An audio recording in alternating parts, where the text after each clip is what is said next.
I'll be discussing mechanical equipment mainly. The mechanical equipment especially, I'll be giving focus on the equipment that are vital to the processes in LNG receiving. So I'm not going to go into the details of discussion about liquefaction of natural gas because wala naman tayo niyan dito. We're really going to be more of an importer. And I think that is really the concern of the majority of our attendees here, no? So we'll have emphasis especially on the receiving parts and the delivery parts. Okay, so we can begin. Dali lang, hanapin ko na yung aking slides. So welcome to our discussion on process flow and the key components. Of course, the focus is really more on the key components. What I'll be discussing here are the major equipment involved in process flow and certain characteristics and factors that are needed, especially when you're going to make your evaluations. But tumalon about this tawag dito, about our equipment here. Okay, sorry about that, tumalon siya. Okay, so let's begin. Okay, the main facility that we're looking into that's going to be put up here in the country is the import terminal, the onshore import terminal. Of course, depending on the application, depending on the company that's applying for permit to operate, to build and operate. Okay, excuse me, but nag-automatic to? Akin ba yun? Sorry ayoko nag-automatic to eh. Okay, sorry about that. So in an import terminal, we have the following main components, okay, in the processes. So we have the jetty and the unloading or loading arms, the cryogenic pipelines, the storage tanks, the pumps to transport our LNG, the BOG or the boil of gas recovery and treatment systems, our vaporizers in the event that the clients or the customers want to receive natural gas instead of LNG, a vent and flaring system, and the send out and metering system is what we will say is a standard equipment in an import terminal and the import and gasification terminal. Now, we can also have what we call the floating storage and regasification unit or the FSRU, which basically has the same type of processes and equipment. So you can consider this a receiving and gasification unit that's floating on the water. Now, although the form of this type of unit is very much different from the onshore terminal, the processes are the same. The type of equipment that they have are similar. So, ganun din yung characteristics niya. We also have what is called the FSU. So the FSU, the difference between the FSU and the FSRU, walang regasification dito. So it's mainly storage and offloading or send out of liquid natural gas or LNG. So if you notice, wala tayong regasification unit dito. Then, of course, we also have LNG trucks. So LNG trucks are to transport LNG to places that are not accessible by pipeline. So basically, an LNG truck is a tank on wheels, or it's part of what we call the virtual pipeline. Instead of a pipeline connecting the receiving tank to the end user, it is transported on land by means of kumbaga ito yung land counterpart ni FSU. So given that, it must also be designed in the same manner that it can handle LNG just like the other main components in our other facilities, no? So we take note that LNG is a cryogenic liquid. So it's at below zero temperatures, about minus 160 degrees Celsius. And therefore, the equipment that must be handling, especially the LNG, must be able to withstand the conditions brought about by the use of LNG. Okay, so we're also looking at the LNG ships mismo. So ginagawa ito, well, they just transport. Now, I'm not going to discuss the design of ships themselves because that will be covered in another session by our other technical expert. So we will proceed. So in all those installations, what are common are the following: the cryogenic pipes, which of course connect our different components and act as the passages or the transport, the passages for our gases. So LNG and even the vaporized gases now. So also the storage tanks, they must be designed in such a way to be able to contain, not just contain, but also withstand the conditions, not just brought about by the properties of LNG, but also during the time wherein there is loading and unloading. Also, we consider the low pressure and high pressure LNG pumps.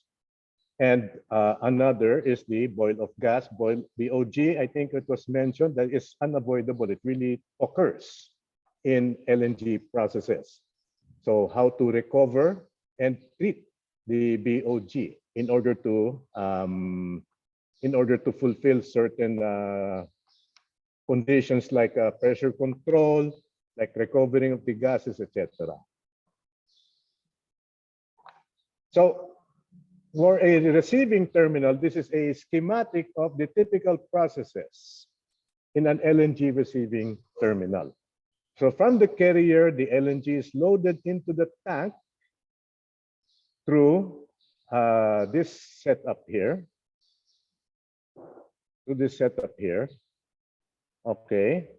And as it's being loaded into the tank, of course, it will fill up and there will be some gases that will be generated as a result of daming factors niyan.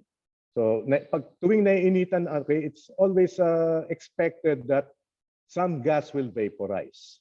So this gas, some of the gas will be returned to the ship's tanks. The other gases will be recovered as BOG and reliquefied and be fed into the, eventually be fed to the supply line. So from the tanks, your LNG will be pumped out. Dito to the send out pumps. Yung ibang na-recover na LNG from the BOG that is recondensed is also combined with the send out LNG prior to vaporization. Then after vaporization, ihahatid sa ating mga end users through pipeline. Okay? The recovery of BOG itself, in summary, may proseso din ginagawa dito. Okay, now like I said, the details of these processes and the equipment tied up to them will be presented herein sa ating discussion. Okay, so if we look at the components of an LNG regasification terminal, these are based on the processes involved. The the major physical components and facilities that we would find in a typical LNG receiving and regasification terminal. So may sa unloading stage natin, we have the jetty, the dolphins, the unloading arms, control buildings, support facilities, the pier, and the unloading piping. Now, some of these will not be discussed here. They will be covered by other technical experts. Again, we're looking more at the equipment and the support facilities, which will just be mentioned, which are actually mga conventional systems lang yan. Then we go to the storage and the pump out. The main components there are the LNG storage tanks and the first stage send out pumps, as well as, of course, the appropriate piping for them. The next is the boil of gas handling and pump out and vaporization. So the main components there will consist of the boil of gas compressor, the second stage send out pumps and the piping, the recondenser itself, and the LNG vaporizers. Of course, the support systems that provide utilities. The utilities include electric power, nitrogen. Nitrogen is used for maintenance and starting up, as well as maintenance and starting up of the system, as well as cleaning. The instrumentation, which will be discussed in a separate session with you. Fuel gas, so in the event that the vapor is going to be used to power certain systems within the installation, and a freshwater system for a freshwater supply for maintenance. Also, we have the flares, which covers waste, covers pressure control as well as other requirements of the facility in order to ensure that operation is proper. Waste disposal and safety and fire protection. I think Ma'am Melit yesterday discussed yung mga ibang safety systems na kailangan, no? So I will not be discussing those in detail anymore. Okay. We're looking at unloading. So we're not to tayo sa unloading side, and the main equipment dyan sa unloading side would be the unloading arms, unloading arms or transfer hoses. I said 4 because it's an option. If not unloading arms, you can use transfer hoses and vapor return compressors. Of course, syempre kasama din dyan yung pipeline. In all parts of our facility, of our installation, laging may pipeline yan. So it's always an important part of the system. Okay. So we first look at the unloading arms. Now, yung mismong concept ng unloading arms is not unique to LNG. So basta may shipment of fluids, kahit sa mga petroleum, etc., pwedeng gumamit ng unloading arms. Unloading arms are also loading arms. So from, let's say, the supply being loaded into the carrier, the same type of equipment can be used. Now, of course, again, if we're talking about LNG being a cryogenic fluid, yan ang kailangan bantayan with regard to loading arms. Kung paano makaka-cope yan with the conditions brought about especially by low temperatures. So first of all, let's look at the main features of loading arms. In some countries, they're also called hard arms. Hard arms. Just to differentiate this type of system from yung mga transfer hoses. So hard arms kasi rigid siya. So their function is to link the ship's manifold piping. Pag sinasabing manifold, marami tayong mga ports or valves to the terminal. So that's why we're looking at not just a single or even 2 loading arms, but possibly several. Okay. They are articulated for flexibility. So they must be movable and they must have several joints in order to allow them to assume any form factor to conform to the physical conditions brought about by certain phenomena. Mamaya papaliwanag ko ano ibig sabihin no. So they must also be sturdy enough to absorb the forces resulting from, number 1, rapid changes in the arm direction, which can be caused by yung movement ng LNG tankers, especially pag nasa dagat yan, may tendency talaga magkaroon ng unwanted motion, even if it's anchored. So especially during loading. Okay, so there are several factors that can cause ships to move while docked. Aside from currents, we can also look at the reduction in weight, in which case mas lulutang yung ating boat. So in any case, gagalaw yan. So the unloading arms must be able to withstand those forces while this can take place. Itong movement ng mga ships. The transfer pipe material must be made of stainless steel. Bakit stainless steel? Because stainless steel can take the conditions, can remain stable even when exposed to very low sub-zero temperatures. Stainless steel can also withstand expansion and contraction. So hindi ganun kalaki ang movement niya due to temperature changes. And as I mentioned, the unloading arms can also serve as loading arms. Also, arms can be designed or can be designated for one acting as the unloader from the LNG carrier, the other feeding back vapor to the carrier tanks. But there are some cases wherein in a single loading arm, both the unloading and the vapor return are installed on a single arm. Okay? Pasensya na, habit kong bilang teacher, tuwing may natatapos sa isang part, nagtatanong ko any questions. I forgot na pwede pala i-forcing questions sa comments. Okay. Dagdag natin sa other features ng ating mga LNG hard arms. So, they are actually uninsulated. Bakit uninsulated siya? Kasi mahal kung i-insulate pa yan. Plus, nakakasagabal pa sa movement yan. So, they are uninsulated. So, during unloading, ice is allowed to build up on the arm's outer surface. So, mag-yellow yan.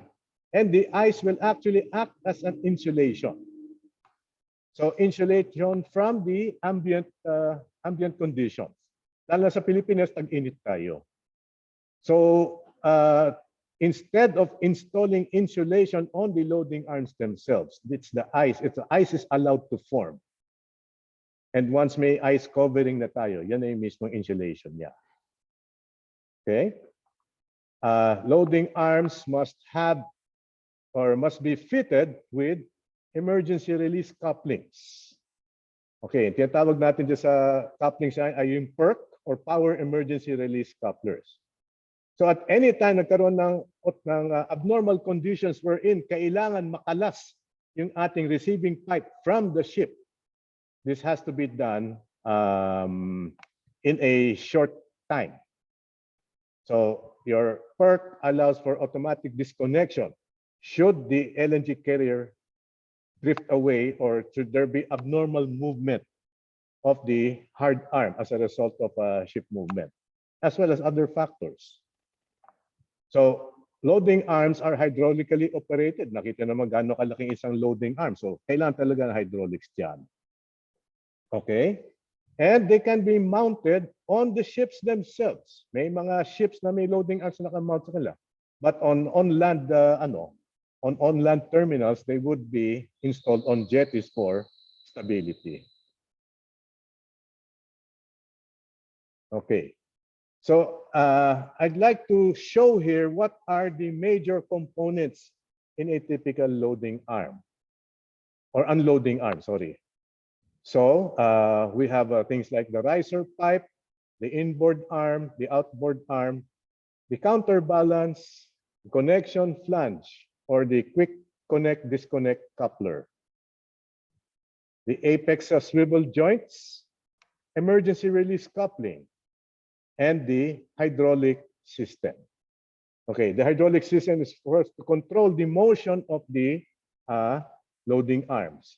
So the pipes that are here are of course for the movement of the LNG and the vapor. Okay, so yan po. There are other parts that are listed dito sa figure na to, but yung mga main parts na na kailangan in focus ay itong mga nandito. All right? Now, the loading arms of course, they have to be mounted, so they have to be anchored properly. That's why we see here components 11 and 12. Okay, mga base plate natin, etc. So they have to be anchored so that they'll be stable. So that the movement is just limited to mismong loading arm natin.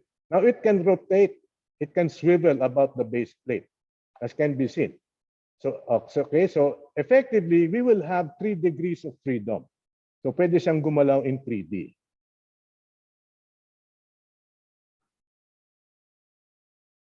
Okay, so here's another diagram in case medyo malabo yun dun sa aking isang slide kanina.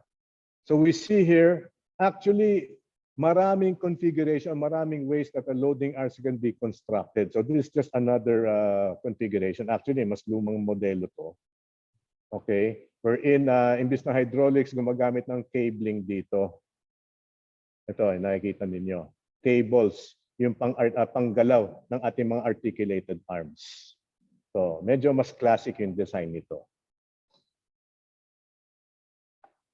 Okay, so the principle of operation of the loading arm. So once the ship is beside the jetty, which is positioned at the jetty. The loading arm will be connected here. Will be connected to the ship at this part.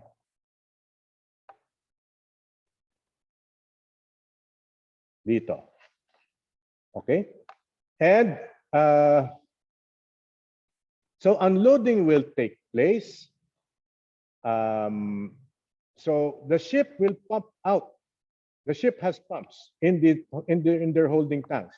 It will pump out the LNG into the receiving pipe of the loading arm, and then of course that the LNG will flow towards the receiving lines and to the tanks. So yung loading arms mismo wala siyang pump. So the pumping will normally come from the ship, from the tanks of the ship itself. So there's also vapor return. I keep mentioning about vapor return. While there is pumping, there's a tendency for the LNG to vaporize. Now, the reason for the return will be explained later. Bakit kailangan ibalik yung vapor sa ating tanks, no? So sa ship.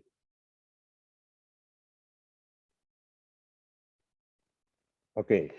I'd like to show you some of the main parts that will also bear importance in the performance, in the movement of our loading arms. So katulad nito, itong swivel joint natin. Okay, the swivel joint is attached to the different parts of the loading arm that will allow for freedom of motion. So the swivel joint will consist of the housing. So we have a stator and a rotor. Then we also have mga bearings, importante may bearings to. Ang bearings ito are normally mga ball bearings, not thrust bearings. Okay, ball bearings allow for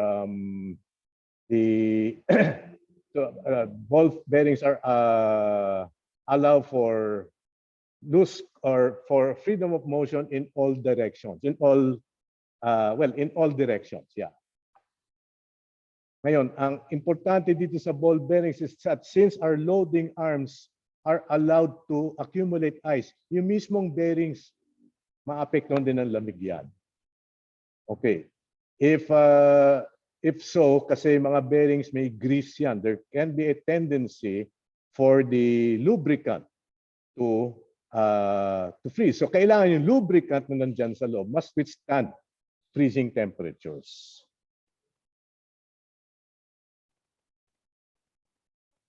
Okay, here's an example of the end connectors of your marine loading arms.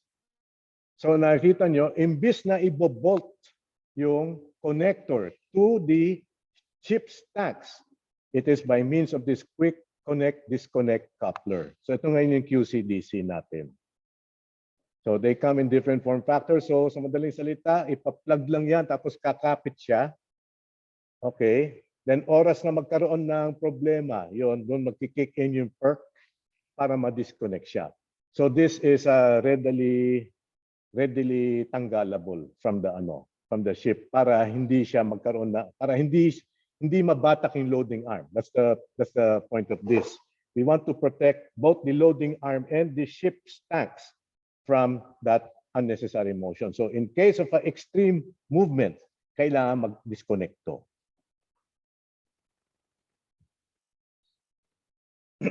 Okay, so here's a schematic of that same type of QC-DC.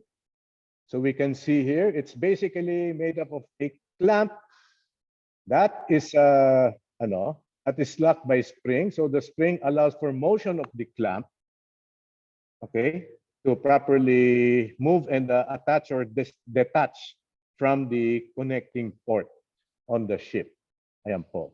So the perk itself is the control that will automatically connect and disconnect itong ating QC-DC. So it's a system that is separate from the QC-DC. Kaya nga dun kanina sa illustration, nakabukod siya dun sa listing.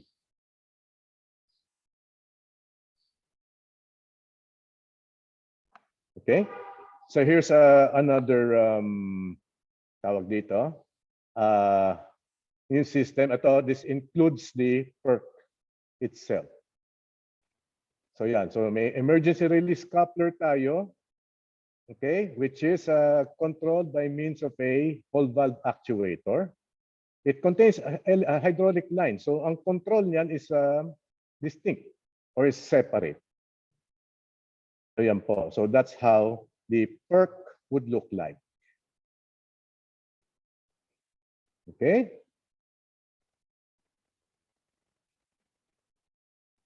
All right. And since we are talking hydraulics here, so katakot-takot ng mga hydraulic lines ang kailangan in order to control the loading arm as well as the PERC system.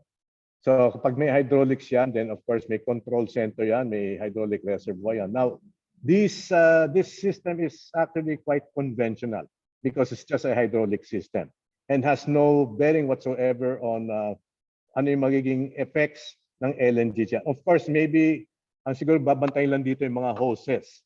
Since malamig yung fluid na pumapasok dyan. And as we said, nako-cover ng ice yung ating loading arm. So the hoses of this hydraulic system must be able to withstand extremely cold temperatures. Kasi kung hindi, pwedeng lumutong yan. So kailangan yung hoses na yan are specifically for sub-zero operating conditions. All right. So some of the other requirements that govern loading arms. Ito po, no? Isa dito ay yung range or operating envelope of the hard arm. So the operating envelope, which is actually the, sabihin natin, the area or the region or the domain of movement of our loading arms. This must be considered because that's how the arm will be sized later on. So the range of the operating envelope of the hard arm is determined by the tidal variation. So importante yung tidal characteristics sa lugar na yun kung saan yung nakapark yung ating offloader, yung ating supply ship ng LNG. Also, because when unloading LNG, of course, the ship will tend to lighten and therefore become more buoyant. So medyo aangat siya, lulutang, tataas pa yung lutang niya sa water. So it's okay. So it's possible that ship, it's not just possible, it's going to happen that the ship will also move. So kailangan yung loading arm must also adjust itself to the changing position of the ship. So it's not just horizontal and changing ng position. Okay, it's not just also vertical, but also can be intermittent. Lalo na kung yung tide natin. Okay, yung tide gumagalaw kasi yan. And current pala, sorry. The tide just determines the water level. So pwedeng minsan darating yung ship. Pag naglo-low tide, bumababa yung water level, etc. Okay, also, yun nga, to cover for any other motion ng ship. Okay, nitrogen, which is a utility, is used for purging and inserting the unloading arms. Kailangan walang laman, walang hangin, lalo na walang air yung ating yung loob ng loading arm. Okay, bakit? Ba't ba walang air? Because air contains oxygen. Okay. So, dapat purged yung ating loading arms, yung ating unloading arms, as well as the vapor return arms. So nitrogen is used for purging this. Nitrogen is also used on the bearings, okay, in order to prevent internal ice formation. Kasi nga ayaw natin mag-freeze yung ating bearings. Otherwise, titigas siya, hindi siya gagalaw. So, of course, the loading arms have to be designed and must conform to standards. So examples of standards that govern the design of loading arms is the European norm, or the BSEN 1474-1 of 2008. So nandun naka-specify ano dapat yung mga design, ano yung mga conditions dapat that should be built into the design of loading arms. The next figure, I just want to show ano yung itsura ng loading envelope. So this shows the loading envelope. Ito yung parang magiging reach ng loading arm natin. Ayan po. So kailangan design yung loading arm in such a way that it can articulate into those different positions without compromising the strength and the performance of the loading arm. So yan po, no? So it would be essential that i-check sa specs ng loading arm yung range of motion niya, and if it will cover this kind of what we call the operating envelope. May tanong at this point? Wala? Okay. Now, an option, an alternative to the loading arm is what we call LNG transfer hoses. Although mas ginagamit to sa ship-to-ship transfer, there are cases wherein ginagamit rin to sa ship-to-onshore terminals. Of course, mas convenient gumamit ng loading arm. Ang LNG transfer hoses, we can say, is a cheaper option. But of course, in order to attach this, you will need external equipment like a crane. So tulad na dito sa photo na nakikita ninyo, we have this crane cable that is used for positioning the transfer hoses para masaksak siya. Kasi mabibigit yan, malalaki yan. So you cannot do this na manually lang. You need the you need certain equipment in order to position them. So you will need a crane to position them. Ngayon, yung mismong transfer hoses niya. Okay, first of all, ito yung application. So it's really meant more for floating, for floating LNG, offloading and loading. Aerial or, okay, sorry, nag-typo lang ako dito. So ship-to-ship transfer, shore-to-ship, especially for LNG bunkering, ship-to-shore, like I said, as an alternative to loading arms, and vapor return also. So meron din standard that also govern the design and testing of these transfer hoses. So yun, ang difference, okay, it has the flexibility, itong mga transfer hoses na to, just like loading arms. So it's simpler in construction, okay, but there are certain limitations with regard to the use of transfer hoses. So the standard, one of the standards that is used in the design of loading arms, of transfer hoses, is itong 1474-2 series of 2020. So transfer hoses are actually consists of several components. The main component is, of course, the hose itself. It must be flexible. Pag flexible, ibig sabihin, it can twist at any angle. So in order for that to be achievable, it has to be made of materials that can allow flexibility of the hose. So hoses can be composite. That is, they're made of polymeric films and fabrics that are entrapped or may nakabalot sa loob saka sa labas ng mga close-wound helical wires. They can also be made of corrugated stainless steel. So katulad nakita natin dito, corrugated stainless steel. So kapag ganyan, then there's freedom of motion of the hose. So it's not going to be rigid. It's not going to be a rigid pipe. So it is a hose by terminology. And there are also what we call hose-in-hose configurations. In other words, double-walled siya. Now, end fittings are similar to what we have for hard arms. So may quick connect, disconnect coupling, may spool. Okay, the spool is para iligpit yung ating hose oras na hindi gagamitin.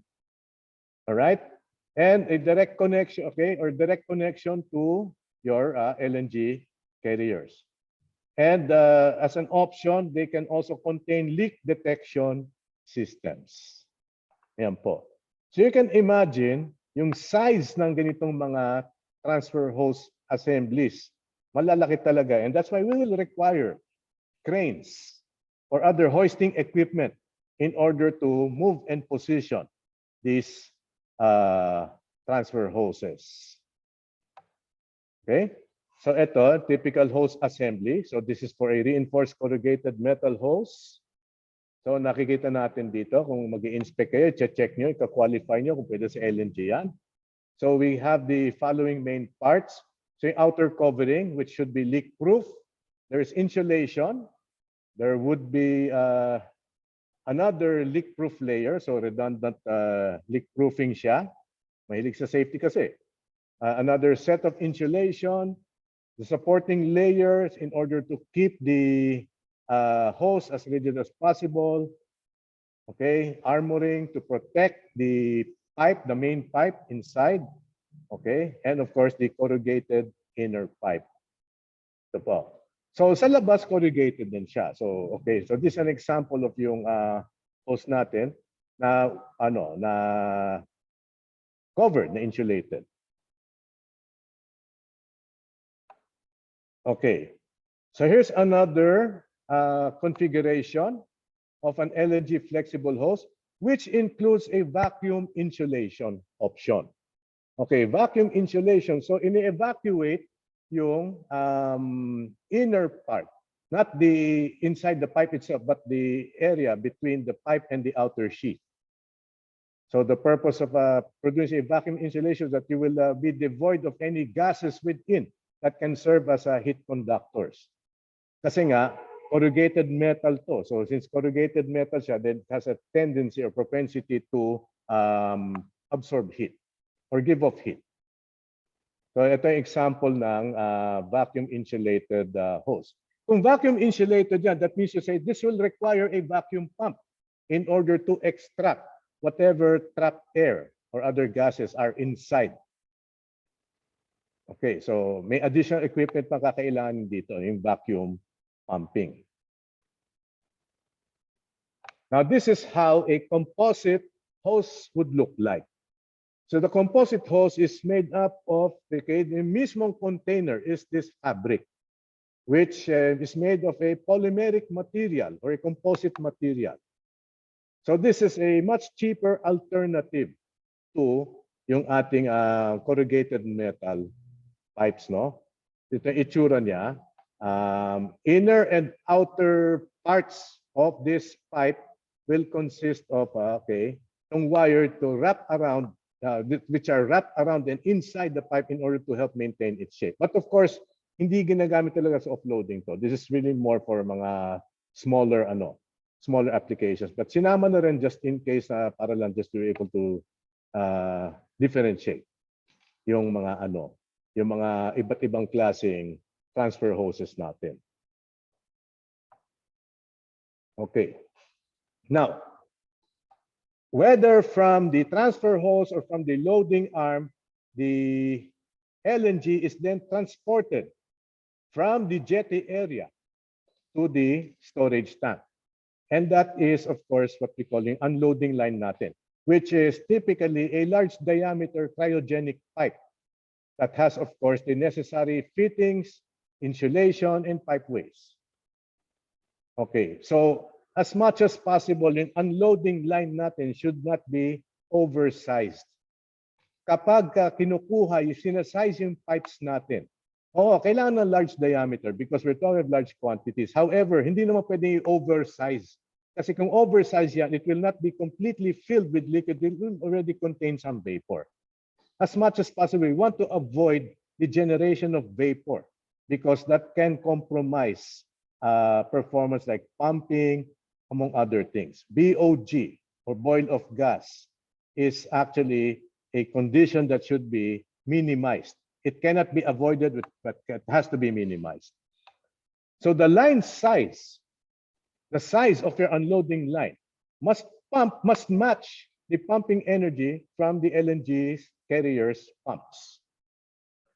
If in the event na medyo malayo yung ating yung ating receiving tank from the jetty, such that nahihirapan magbomba yung ating LNG carrier palabas, pwedeng maglagay ng boosters. So may booster pumps just to ensure that continuous yung transport ng ating LNG.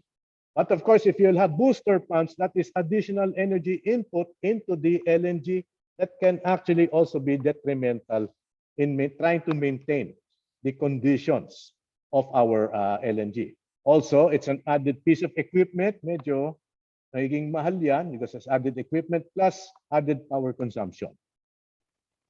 Now, during idle periods, so idle periods between ship arrivals, so oras na walang transport, the unloading line must be kept in cold conditions so that oras na sinaksak siya dun sa oras na nag-activate siya sa system, hindi siya mainit. So that way that we will avoid any boil off. So this is achieved through an LNG recirculation circuit, which looks something like this. So ito yung schematic diagram niya. So yung ating unloading line, nandito sa taas, okay, will be taking in LNG. Okay, so dapat na may laman siya ng LNG just to maintain its cold condition. So nire-recirculate ng LNG na yan, gumagalaw siya. So the LNG comes from the tank itself. So sinusupplyan niya yung unloading line, tapos nagsa-circulate siya. So yung pagsa-circulate, instead of going back to the tank, it can go back to the send out. So again, the reason for this is that to ensure na lagi siyang nasa tamang temperature. Kasi kahit may insulation yan, eventually, kung hindi gumagalaw yan, kung hindi siya mini-maintain, it will go back to what we'll say is ambient temperature conditions, which is of course at a higher temperature as opposed to the temperature of our LNG inside the tanks. So kailangan may recirculation system siya in order to maintain the temperature, the cold temperature, and keep the unloading line ready for the next loading setup. Okay, pause muna ako ng konti. May questions kayo at this point? Ano ba style dito, Angelo? They ask the questions after the presentation? Opo, sir. Okay, sorry. Okay. Pasensya na. Habit ko talaga nagtatanong any questions. Pero okay lang po if they post their questions in the chat. Pero we will address it after the presentation. Okay. So, sige. Pasensya na sa habit ko. Kung napapansin nyo dito, it's really pipeline, no? Yung ating recirculation unit. Nothing special. Nothing, no other additional equipment. So, it's piping that is supplied by the send-out pump that is inside the tank.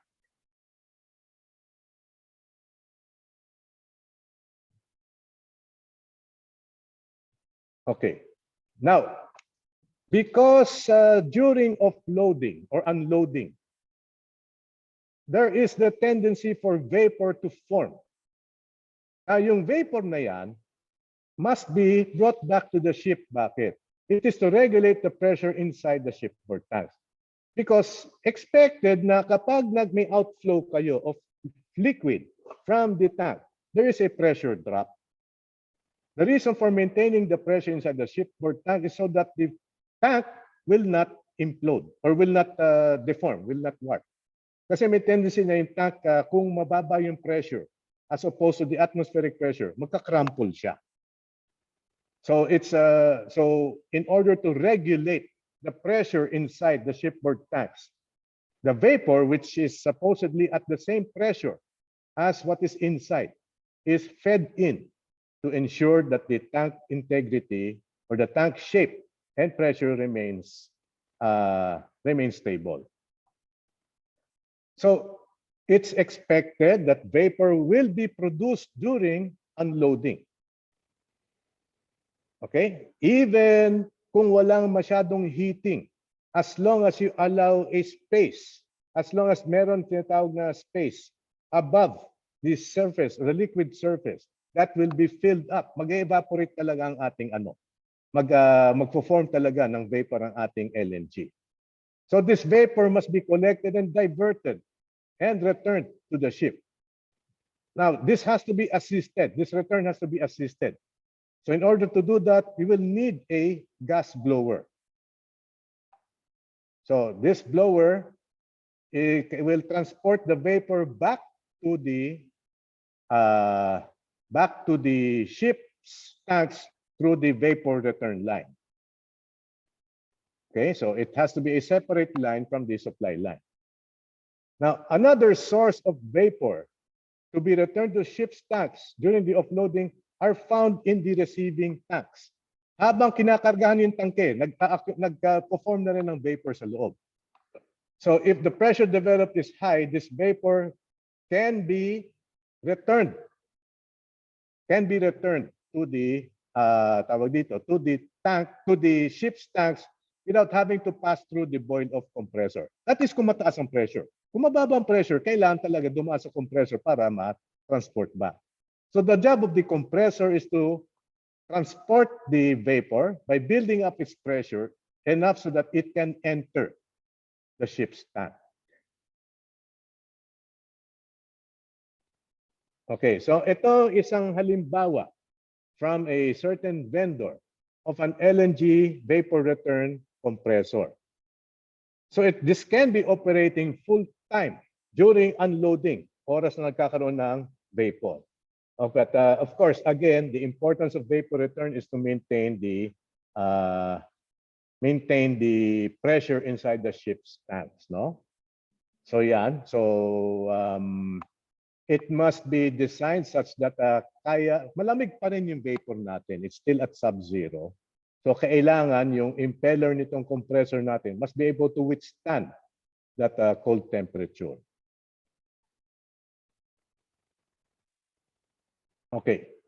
Now, kung sasabihin natin parang tao ang isang terminal, itong LNG pipes, of course, ay yung kanyang mga blood vessels. So anywhere to connect any component where you have LNG flow, you of course will need your LNG pipes. Now the piping network must be designed such that, well, first of all, yes, you can withstand the conditions of LNG. Second of all, it must protect the LNG from your ambient conditions. And thirdly, of course, to properly divert or direct the flow of our LNG to the receiving end from the supply end. Kasi sabing supply, ano mang process yan, ano mang equipment yan, matatransport yung ating LNG to the next stage. Nakita dito sa photo that this pipe is insulated and that the material of the pipe must, of course, withstand cryogenic conditions.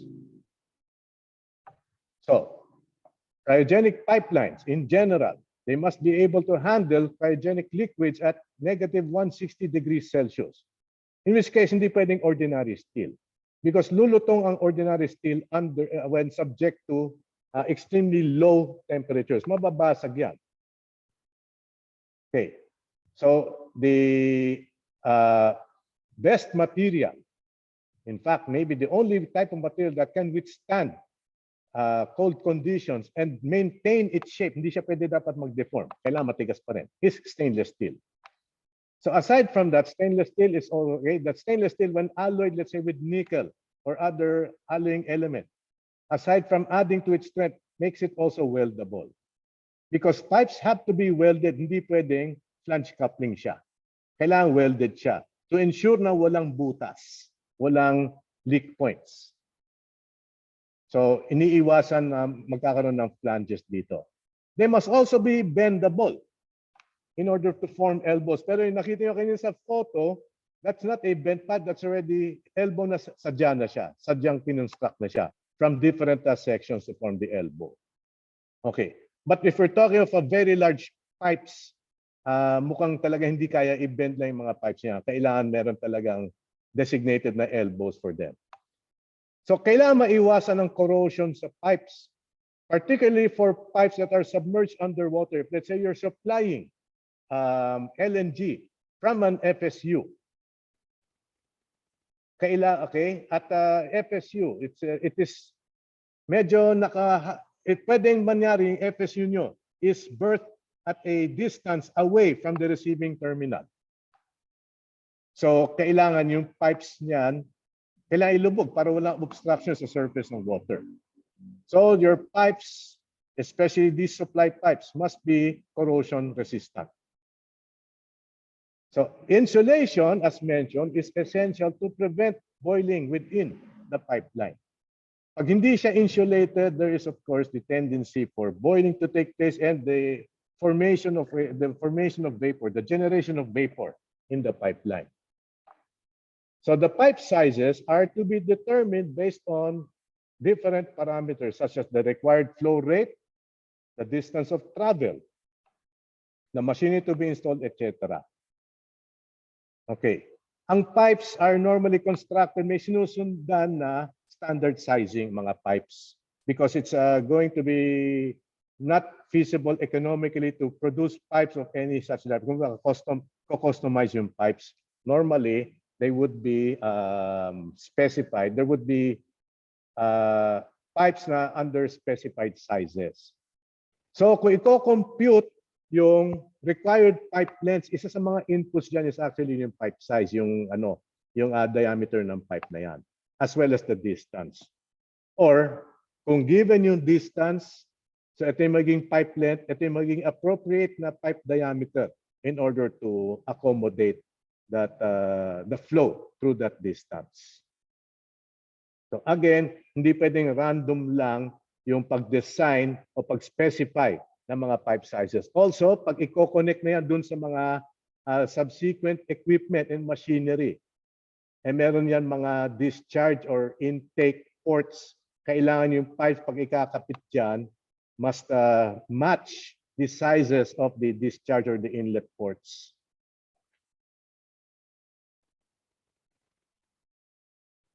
Okay, so as I mentioned, yung pipe material natin, okay, sorry, naging redundant lang dito. It's stainless steel. Dapat pala tinanggal ko tong slide na to. So there's also the possibility of having a double pipe configuration, pipe in pipe. So the outer pipe is meant to be more of a shield of the inner pipe. And this is used more preferably for pipes that are submerged underwater. So in an LNG pipe network, we don't expect the pipes to always be straight, no? Well, first of all, they have to be welded to each other. Second, we allow for expansion loops. Kasi pag magde-design ng pipe at magko-control ng flow, there would be a required distance of the pipes. But if, let's say, the available land area will not accommodate such long pipes, that's where nagkakaroon ng twisting or that's where nagkakaroon ng liku-liko yung mga pipes in order to get the correct pipe distance. Expansion loops are to allow for any deformation of the pipe due to temperature differentials. So pagka-unloaded siya, iinit ng konti yung pipe, so it's a tendency to expand. So the expansion loops allow for the pipes to have movement without being detached from their connection. So kailangan din may flow control, kailangan may access for maintenance. Okay? The pipes must be properly supported. So may mga specs para dyan pag i-install yung mga pipes.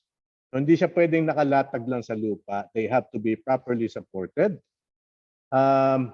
Testing of pipes is always necessary. Kailangan laging may regular leak test. Even sa kapag new construction pa lang siya, pag newly installed yung pipes, kailangan i-test for leaks yan. Ang pag-test ng leaks, meron mga standards for testing. Iniiwasan na air ang gagamitin sa testing. Again, because we don't want to have trapped oxygen inside. So normally, ang gagamitin dyan, iba ginagamit water, okay, pero napakamahal ng tubig. Okay, plus kailangan evacuate yan. So normally pang evacuate yan, it would be nitrogen. Now, cleaning the pipes, let's say during maintenance, gumagamit na tinatawag na pig. Hindi baboy, although that's the reason they called it pig, kasi kasing laki ng baboy kasi malalaki yung mga linya, malalaki yung mga pipes natin. But they are basically mga parang project, mga ano yan, parang mga bala yan. So if let's say this were the pipe section, ayan. Yung pig is parang ganyan. It's an object that is caused to move, to be pushed inside by means of compressed gases. So tatakbo yan sa loob and its surface is a cleaning surface. So parang sinascrub niya yung loob ng pipe na yan. So ito yung mismong pig. Ayan po. So kailangan may access para mapasok at may labas yung pig. Yung pig na yan. Okay, this is especially for large diameter piping. Okay, so the next stage from receiving is of course our storage tanks, yung LNG storage natin. So they have to be designed in such a way that they could accommodate LNG or any other cryogenic fluid. And they are on design nila will be different from the tanks for petroleum, for LPG, etc. Okay, so the principles of LNG storage. So LNG is stored at atmospheric pressure. So there's no pressure control inside. So hindi siya ini-evacuate, neither is it being pressurized. So atmospheric pressure lang siya. So LNG is allowed to flow into the tank. Now the tank is double walled. So meron wall that mismong in contact with the LNG, it holds the LNG. The other wall is to reinforce the inner wall. They must be insulated, of course, to ensure na walang heat transfer into the contained LNG inside the tanks. Okay. Now, the insulation must be designed, of course, to minimize. We cannot totally eliminate heat gain. So at least ma-minimize lang yung rate of heat gain and reduce product losses. Product losses due to boil off. We do not like to have boil off. So the boil off rate, typical boil off rate in a tank is about 0.05% of volume per day. Yun. Maliit lang na may percentage na yan. Percentage-wise, yes. But if you talk about volume, considering yung sizes ng tanks natin, actually malaking quantity yan. So there are two types, sorry, not types but classes of LNG storage tanks. Isa dito ay yung in-ground storage tanks, so nakabaon sa lupa, and the others the above ground storage tanks. So if we look at the in-ground storage tanks, they are, as I mentioned, buried in the ground, under the ground. So this consists of a stainless steel membrane that is supported by your insulation, which is rigid polyurethane foam normally. So ito, double wall to, but the outer wall is of course yung earth. The concrete here is just to ensure na hindi magko-collapse yung soil surrounding it. So the membrane is supported with reinforced concrete, na caisson. Now the roof is dome-shaped and is made of carbon steel, made of a carbon steel structure, pero insulated siya. Okay, it is shielded away from the from the LNG para hindi lumutong yung ating carbon steel. The carbon steel para mas mura naman. Okay, supporting a suspended deck. So there is a suspended deck above the tank itself. And that contains insulation. Okay, this is not a moving roof, by the way. Hindi kailangan mag-move to. So fixed in place yung ating deck. And the roof itself is not moving. So the reason for having in-ground LNG tanks is to compensate, to make them earthquake-proof. So it's only in locations where known ang earthquake, madalas ang earthquake, saka gagawin tong option na to na nakabaon siya sa lupa. That way, the tank will not collapse because of the earthquake, because it is already buried underground. Of course, since kailangan maghukay ng malaking butas, sa madaling salita, tapos i-reinforce with concrete and put in the other features like the insulation and of course the tank itself, which is 9% nickel steel, it is more expensive to build. But it's logical for areas na mataas ang earthquake, like in Japan, maybe. Yan po. So ito, this is another view of how your underground tank would look like, your in-ground tank would look like. So nito, makikita niyo mga ibang detail dito. All right? So there must be provisions, of course, for the pump to be able to pump out the LNG. So yan yung pump barrel na tinatawag. So we have the bottom membrane, the wall membrane, which of course must be of the material that will contain and hold the LNG. Hold the LNG in its desired condition. Okay. So nakikita nyo bakit tinatawag na suspended deck to? The deck itself is attached to the roof. So instead of the deck being placed on top of the tank itself, it is suspended. It is kept suspended. Yeah. So it is not okay. So hindi na pinapressurize yung laman. Kasi hindi siya nakapatong mismo sa laman. Takip lang siya talaga. Okay. Plus, there are other equipment na kailangan dito, like the pump handling crane. So the job of the pump handling crane is to position or remove, to position the pump or to install or remove the pump. Kailangan bubuhatin niya. Ganun kalaki kasi yung pump na yan. And of course, the piping rack to support the pump out, the send out piping to the next stage. There are other features here, like the heat fence and the pumping pit. Ito po. Plus other protective devices, so yung ating protective features like the bottom slab, okay? The bottom heater, that is of course kapag cold weather, kunyari, may mga areas sa regions na cold weather, no? And the slurry wall. So for collection of any slurry that is formed, we need the drain out yan.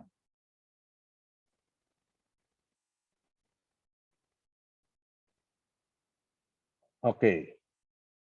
The other option or the other type or class of LNG tanks is those that are built above ground, of which we have four classes, four types actually.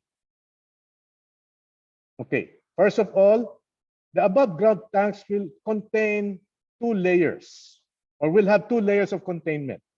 Isa yung inner tank, which of course holds the LNG, and the other is the secondary containment, which acts as an emergency container in the event na mag-fail ang ating unang tank, yung main tank natin. So this tank must also be thermally insulated, of course, in order to minimize heat transfer, etc., and other undesired conditions like boil off. And also to protect the carbon steel materials from reaching cryogenic temperatures. Yun na, kailangan insulated. So yung carbon steel material dito yung ating roof. So this is one example of an above ground LNG tank. We have actually four types. So we have the single containment, the double containment tank, the full containment, and the membrane tank. Although ang membrane tank we would see more sa mga vessels, sa mga moving vessels rather than as a permanent installation. Okay. So ano yung differences nitong mga tank classes na to? Okay, the single containment tank consists primarily of a container and an outer shell. Now, the container itself is the only means of, the job of the container, of course, is to hold the LNG, is to store the LNG. The outer shell of the container is primarily to retain the shape of the container, the primary container, as well as to hold the insulation. Kumbaga may space between the outer shell and the inner shell. Yun ang lalagyan ng insulation. So it's also so it's meant to also keep the shape of reinforce the primary container. Kung mag-leak yung ating primary container, malakas na leak, the secondary container cannot contain or cannot prevent the refrigerated liquid. Eventually kasi lulutong yan because na lumulutong ang ating carbon steel at low temperature. So magkakarak yan. Magbe-burst yan. So tatagas yung ating liquid. Pero to contain that liquid, magkakaroon ng bolt wall or dike to contain any leakage. So itsura ng construction yan, ito po. Ito yung single containment tank. So kung magkaroon ng rupture ang ating main tank, magra-rupture, definitely expected na magra-rupture yung ating ano talaga, yung ating outer sheet, yung ating cast iron tank. Sorry, not cast iron, carbon steel tank. So bubuhos yan, tatapon niya sa labas. In order to prevent further flow away from the tank, ayan, may dike or bunt wall na nakalagay. So it's just to contain any spill out of the tank kung nag-rupture yung tank natin. Alright? So, tawag dito. Notice that the insulation at the side is loose filled. Hindi siya compacted masyado. It is loose filled. Bakit? To allow for the oras na mag-collapse o mag-burst ng ating tank, the insulation cannot hold back the LNG that tends to flow out.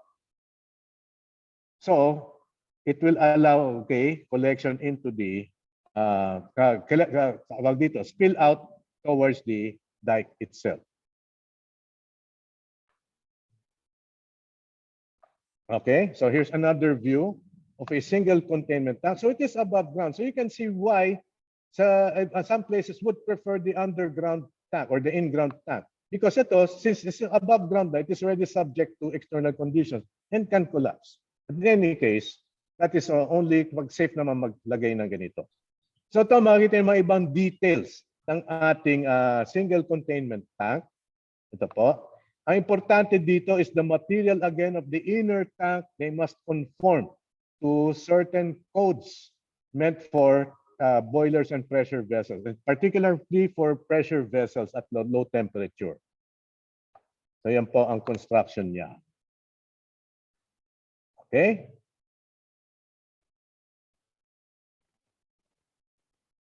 Now, an alternative, another option or another type of above ground tank is the double containment LNG tank. So dito, we have both the inner self-supporting primary container and the secondary container. Mas magkalapit sila. They're both capable of containing the refrigerated liquid. The secondary container is located at a distance na mas malapit doon sa tank as opposed doon sa kanina nakita natin na yung dike. So mas malapit siya doon sa primary container. And yun nga, again, the job of the secondary container is to contain any leak from the cryogenic liquid that is inside the primary container. However, ang limitation lang yan is just like in the single containment tank, it cannot hold vapor in place. Kakaroon ng evaporation, marirelease nila yung vapor. So ito po. So nakita nyo, kumbaga yung nakita nyo yung dike kanina, nilapit natin. Pero tinaasan na yung wall because of the available area of flow or available volume of flow must be accommodated. So we have a much higher concrete wall, practically the same height as the containing or the primary container. So yeah, pag mag-burst siya, imbis na tatakbo pa na malayong distance yung ating fluid, liquid, it will already be contained immediately. So yan yung dating tawag na double containment tank. Okay? And as you could see, it is made up of concrete. The full containment tank consists of a self-supporting primary container and a secondary container, both of which are capable of containing or holding the refrigerated liquid. So the outer tank, there is an allowance of 1 to 2 meters distance from the inner tank. The inner tank is what holds the refrigerated liquid, while the outer tank, it can hold the refrigerated liquid in case of leak. And it also can be used to control the venting of vapor. So instead of yung vapor na tatapon sa atmosphere, nako-contain siya sa loob. So again, yung secondary tank is an emergency vessel in the event na mag-fail ang ating primary container. In this case, the roof is supported by the outer tank. So walang nakapatong, walang structure na pumapatong dun sa inner tank natin. So ito po ang itsura niya. So sabihin sa madaling salita, it's doubly reinforced. Yan po. Okay? So this is a more solid structure, and as was mentioned, it will not allow the escape of any boil-off gases as a result of either mag-leak or even in tawag dito, in regular operation. Siyempre yung construction niya. And of course, as we could see here, it's going to be more expensive. Okay. Ano yan? Time is up o may allowance pa ako? Time is up muna. So magbe-break time muna tayo. Is that it?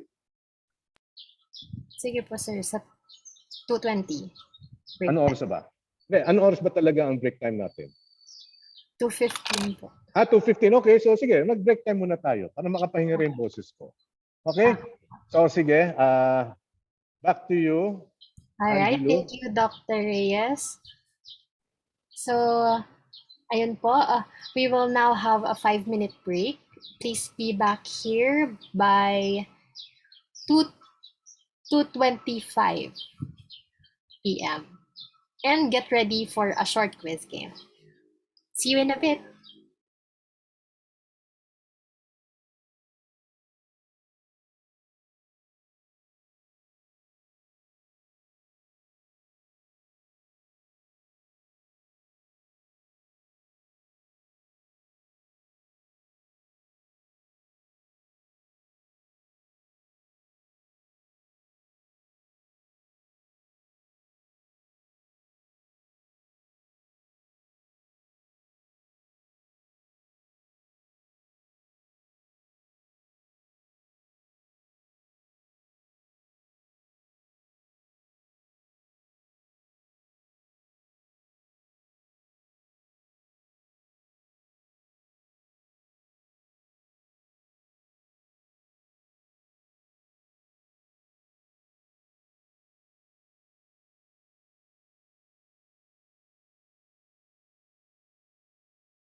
All right, so it's 2:25.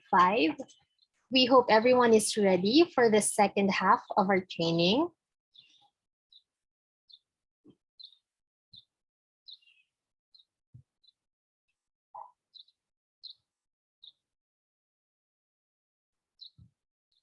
All right, so welcome back. So now let's proceed to the part 2 of the mechanical equipment and facilities session. So a quick recap from the first part. Dr. Reyes started off with an overview on on the process schemes of different business types, and then we were introduced to the processes and system components of an LNG receiving terminal and LNG regasification terminal.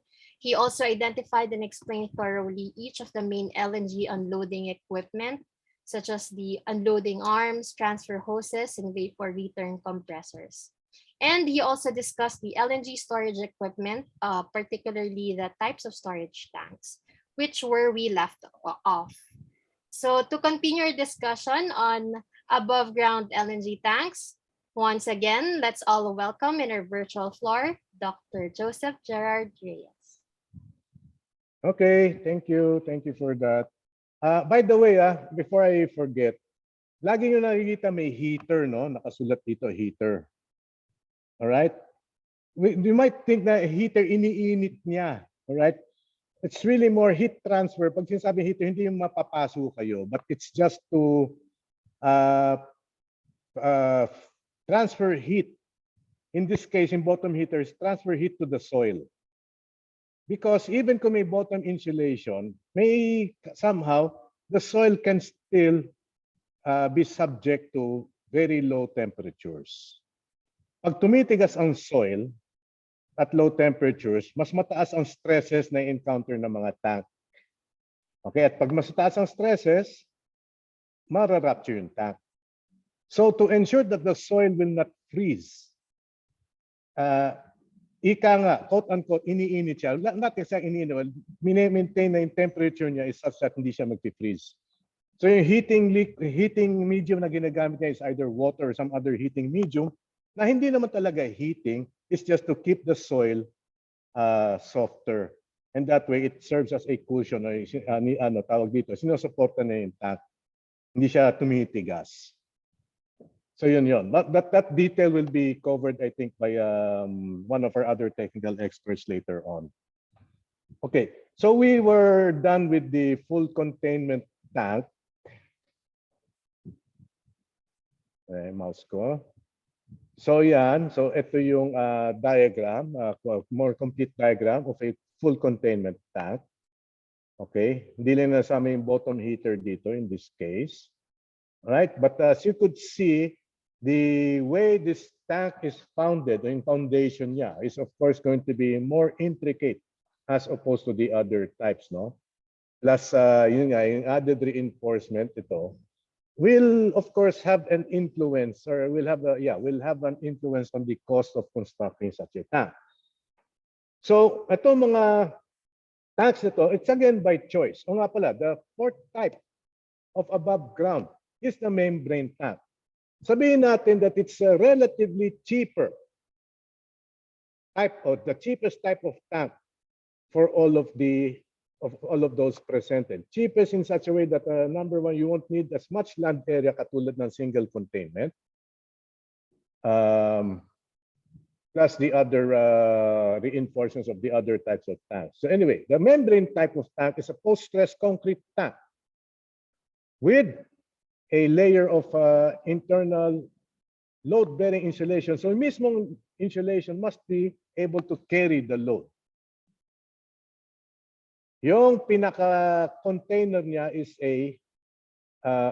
so yung pinaka-container is concrete. Tapos, the insulation is held in place by a stainless steel corrugated membrane. So the tank also supports the hydrostatic load, which is considered as the weight of the liquid. Tapos, that load is also transferred through the membrane in the insulation. So, in effect, the entire container is load-bearing. May isang feature ng membrane tank, since it's membrane, kung nakita natin dito sa construction niya, the membrane can shrink or expand with the changing temperature. So parang humihinga siya. Depende sa temperature. Lumalaki, lumiliit siya. Okay. So given that, the insulation will always be kept in place and the shape of the tank will always conform to whatever temperature conditions you have. So effectively, quote unquote, medyo less rigid siya compared dun sa other tanks na nakita niyo yung paano yung setup niya. So ito yung itsura ng membrane tank. Okay? Of the different types of above ground tanks presented, this might be the most economical option. Okay. So just to give you an idea, what takes place inside your LNG storage tank? So these are the design and operating pressures. Typical to. So maximum design pressure is at about 30 kilopascals. Kilopascals gauge, no? Pag G, ibig sabihin gauge pressure yan. So you need a pressure gauge to measure that. The vacuum design pressure must be at a maximum of negative 1.5 kilopascals. Mas mataas sa vacuum, pwede mag-crumple yung tank natin. Normal operating pressure is at 10 kilopascals. Minimum operating pressure is 2.5 kilopascals. And maximum operating pressure is 25 kilopascals gauge. Okay? You might think, oh, mataas yan mga kilopascals na yan. If you convert to PSI, actually mababa yan. For example, atmospheric pressure is at 101 kilopascals. So what adds to the strength of the tank for it to counter atmospheric pressure is, of course, the contained liquid inside.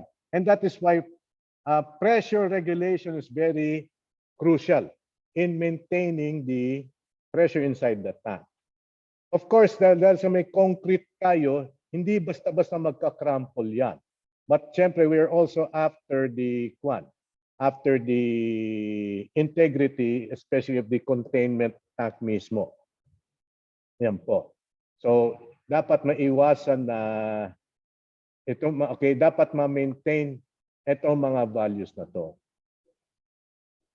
Okay? So sa design specs, kailangan mapakita yan.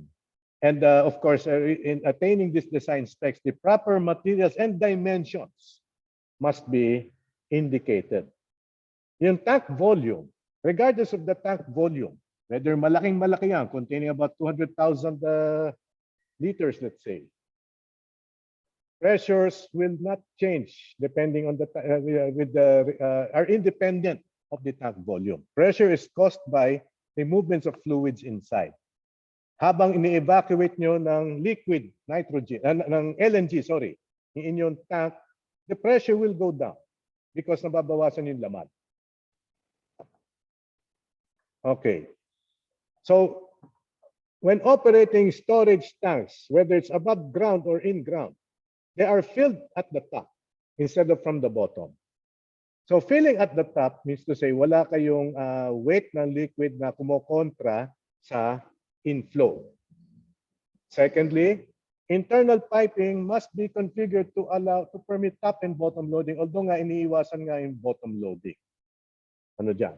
Next, your top loading operation is typically via a spray device or a splash plate to promote flashing and mixing of the unloaded LNG with what is inside.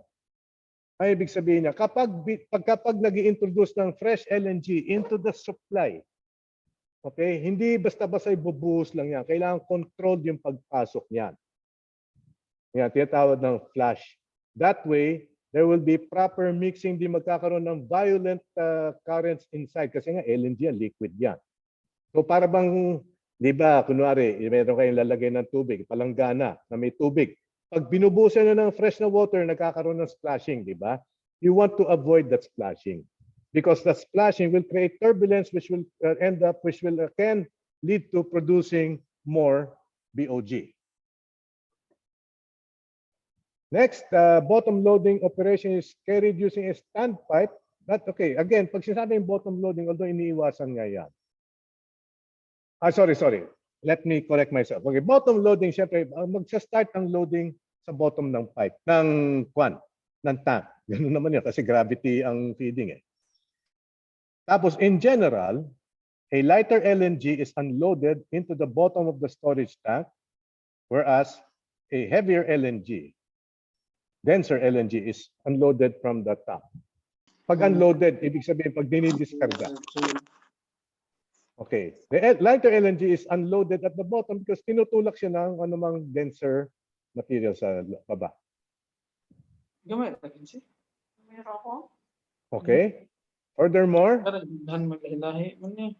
kailangan maiwasan ang subcooling. Sa siya. Support operations na pa? Excuse me, sino yung naka-unmute? Okay, thank you. All right. Subcooling, the vapor space in the tank must be avoided. What happens pag subcooling? Okay, pwedeng bumaba ang temperature. That can happen. Especially pag yung vapor. Pag mababa ang temperature ng vapor nyo, bumababa rin yung pressure. So pag mababa yung pressure, okay, pwede magkaroon ng lower pressure sa loob ng tank. The tank can start to crumple or tawag dito, it can build up more BOG. Gusto natin maiwasan, gusto natin ma-minimize. Yan po, ayan, yung explanation about the overcooling or subcooling. So, pwede magkaroon ng vacuum sa tank and cause damage to the tank itself. So, kailangan na may maintain at na monitor yung conditions inside the tank. So, you must have the necessary gauges in order to monitor conditions inside the tank. Later on, I'll also discuss briefly in rollover, which I think Ma'am Melit has discussed with you yesterday. So tank cool down is usually carried out before ship unloading. So the tank temperature must be cool enough to receive LNG. So kahit may laman yung tank, it must be at the correct temperature. So the reason for that is to decrease or minimize the production of boil-off gases. So the tank must be cooled with a spray and the vapor space must be kept below mga 130 degrees Celsius before you can begin to load the tank with LNG from the ship. Ayan po. So may procedures na kailangan, lalo na pag magsa-start up, pag magko-commissioning. So bagong installation pa lang. May, of course, siyempre kailangan yung tank must be evacuated then and leak tests must be done on the tank. Now, there are standards for doing those leak tests. Okay. So, I think na-mention yesterday ni Ma'am Melit yung rollover. So, let me just bring it up here again. So, if you top fill your tank with LNG, na iba-ibang densities kasi we cannot expect LNG to have equal densities. Depende sa grade yan because LNG actually consists of different substances. Pwede magkaroon ng rollover. So yung rollover mangyari if let's say may heavy layer of LNG, denser LNG na top feed, it will of course sink down and push up the lighter, the LNG with lower density. Kaya parang gumugulong kaya rollover yung tawag dyan. So another instance, okay, where LNG inventory, may laman siya at matagal siya nandun sa loob, nagkakaroon ng vaporization because there will always be that gas space. So that will be another cause of rollover. And the effect of rollover is boiling. Okay, boiling. When I say boiling, hindi again parang umiinit o kumukulo, but nagkakaroon ng agitation, ng turbulence.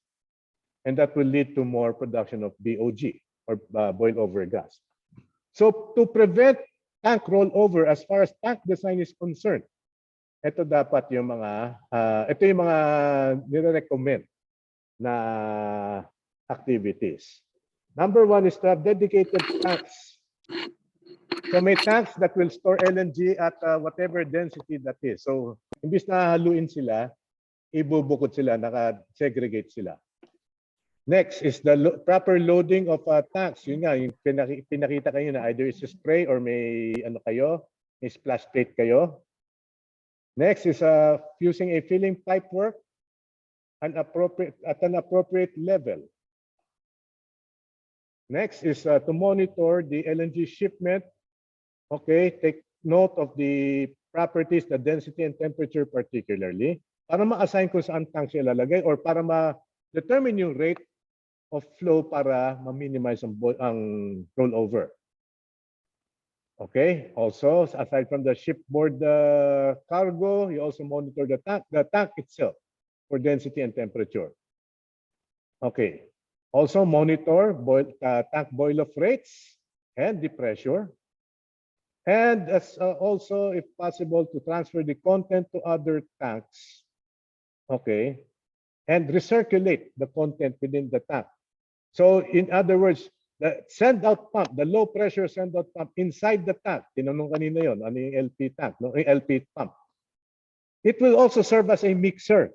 So taga-timpla siya, taga-halo siya ng LNG sa loob ng tank ninyo. So that way, mami-minimize yung rollover kasi mas controlled yung mixing. So marami tayong tank design considerations dito. So these are in addition to the tank design and construction na dictated by such standards katulad ng American Petroleum Institute 620 code. So one is the pump column. So the pump column is that area where the pump will be installed. Okay. So dapat niyan, LNG tanks are designed such that there will be no bottom or side penetrations. Kasi nga yung pump will be submersible imbis na external pump. So wala na kayo ibang mga tubes or mga ibang pipes na tumutusok sa side o sa bottom ng tank ninyo because the pumps are immersed or submerged inside the tank. So isa yan. Yung tinatawag ng pump column, it's the liquid that contains or in which the pump is immersed. Next is tank pressure control. So kailangan ma-regulate yung pressure ng tank. All right. So during normal operation of the vapor handling system, the removal rate must be controlled so that the tank retains its pressure inside. So properly designed overpressure protection must be done by having pressure relief, no? Ayan po. But as much as possible, itong pressure relief will kick in only kapag abnormal na yung conditions, pag overpressure na talaga. So as much as possible, kailangan makontrol. Again, one of the major causes of pressure buildup, it could be rollover. Yan po. So pang-emergency lang talaga ang pressure relief systems. Next is purging. Before commissioning the tank, the air inside the tank, kasi newly constructed niya, must be purged. Otherwise, kapag hindi na purge yung air, okay, this is the reason now why we must purge any part, not just the tank, but even the pipelines, any part of the circuit ng ating LNG. It is because air contains oxygen, and the oxygen can combust. It is an aid to combustion. It can lead to the LNG vapors, the fumes, to burn. So instead of, okay, so in order to purge the air, nitrogen is used as the purging gas because nitrogen is denser than air. It will push out. It does not contain oxygen. Okay. Aside from purging the tank itself, even the spaces between the containments, the inner and outer tanks, they must also be purged with nitrogen, sorry, kasi they might contain air. So there are also air pockets. Kailangan siya, devoid of air. So there must be provisions for purging in the tank design. Meron kayo mga inlets to allow for purging with nitrogen. So designed yan. Hindi siya pwedeng parang ano na lang, afterthought na lang. It is part of the tank design. So pag mag-check kayo ng mga tank design drawings, kailangan nandun yung provision para pag-introduce ng nitrogen. Next is cool down. So cool down is needed prior to filling the tank with LNG. So how is this done? It is done in a slow and gradual and progressive manner. So may certain cool down rates na kailangan masunod. So para ma-break in na rin yung tank ika nga. So hindi pwedeng biglaan to. It has to be done in a slow process. That way, the temperature decrease will not be sudden such that magkakaroon ng instantaneous or sudden material movement because of the low temperature. So how is cool down achieved? It can be achieved by spraying liquid nitrogen or even LNG into the tank. Pero again, dapat evacuated muna yung tank. So there is a spray ring, as an example of providing cool down, that is installed below the suspended deck. So diyan kinakabit yung spray ring na yan to ensure uniform spraying. Baka inisip nyo, spray, may tao sa loob. Remember, wala nang air sa loob, walang oxygen. Mamamatay yung tao, masasuffocate siya. So this is done by external control and using a spray ring. So to check the progress of cool down, to check the temperature, kung tama na siya, meron kayong mga temperature measuring devices like thermocouples that are installed within the tank. So again, this is part of the tank design. Now, in lieu of having physical inspection, especially pag may laman, obviously impossible ma-attain yan. So it would be useful to have in-tank cameras along with lighting system. Siyempre yung lighting ninyo must not be tawag dito. Well, dielectric naman ang LNG, ika nga. But just the same, kailangan safe yung lighting system na hindi siya provide ng any means of combusting the LNG inside. So the tanks is for visual monitoring. And this is more essential, especially dun sa mga areas na, let's say, may lindol or any other external conditions that can severely affect the tank itself. So maganda kung meron in-tank cameras. Okay, then mamamonitor din nila yung condition saka yung levels ng Although may mga level meters naman talaga. Okay, of course, insulation cannot be understated here. So we take note of the following considerations with regard to insulation for the tanks. So there must be a space between the inner and outer tanks in order to hold the insulation. Normally, ginagamit insulation is perlite and loose perlite. Now, marami tayong layers of insulation. So pwede magkaroon ng fiberglass material to serve as a blanket for the immediate outer surface of the inner tank. So the job of that fiberglass material is to allow for the perlite to adjust when there is movement of the inner tank due to temperature changes. So parang lang siya, it's to provide a cushion or a guide for the perlite insulation. Now, pag sa membrane tanks naman, iba ang insulation niya. It's rigid PVC foam. And that is used to transmit the liquid pressure from the membrane to the concrete tank. So aside from insulating, it also serves as a structural element. Okay, to minimize heat leak at the roof, there is also insulation on the suspended deck. Okay, heat leak from the roof. Ibig sabihin may heat or naiinitan yung LNG from above, right by the roof. Remember that the roof is exposed to the atmosphere. So floor insulation, aside from providing insulation or protection from heat transfer, it must be also be able to bear, kakayanin niya yung bigat ng liquid load na yan. Okay, so normally cellular glass ang ginagamit as that insulation sa bottom. So you can see there the insulating material is not a single material lang all throughout. It depends kung saan part ng tank siya ilalagay. Okay. Now we go next to another piece of machinery here. It is the pumps, the send-out pumps, of which we have two types.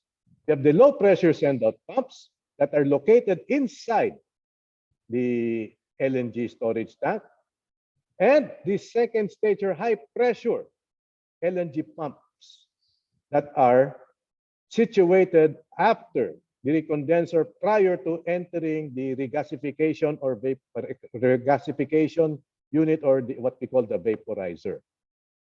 Okay, you might think, sir, bakit kailangan ng low pressure sa high pressure? Okay. First of all, let's look at the send-out pump inside the tank, the low pressure send-out pump. Low pressure is because you're pumping out liquid na hindi naman kailangan mabilis ang takbo niya. It's made entirely of liquid.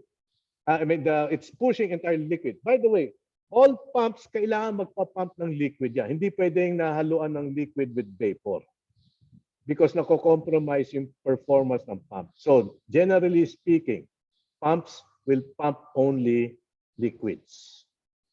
So, low-pressure pumps are installed in vertical pump wells inside the LNG tanks. Kumbaga, may container siya that directs that contains the submersible pump and ensures that there will always be liquid being pumped out. Now, okay lang na naka-immerse ang ating bomba because LNG is dielectric. So, hindi siya basta-basta nagko-conduct ng kuryente. Hindi katulad ng tubig. So, stable siya. And as such, pwedeng ibabad diretso. Pwedeng ma-expose diretso yung motor and the electric cables sa LNG. Hindi siya magre-react. Now, submersible pumps are also preferred since you do not need to create any side penetration sa tank, unlike kung mag-external pumping kayo.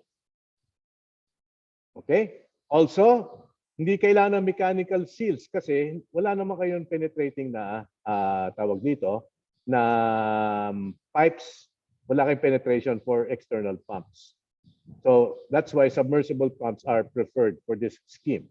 Siyempre, mas mahal ang submersible pumps, but the security or the safety of such a system is assured dito. These pumps are retractable. Ibig sabihin, dapat nagagalaw sila. Because kailangan na-adjust yung depth nila. Okay? And they're installed from the top of the LNG storage tanks. That's why we have a crane that is on top of the tank. That is what is used to position the pumps. So the pump weight, yung mismong weight ng pump, yung bigat niya, will open a spring-loaded suction valve. So it is the pump that actuates that valve. Okay.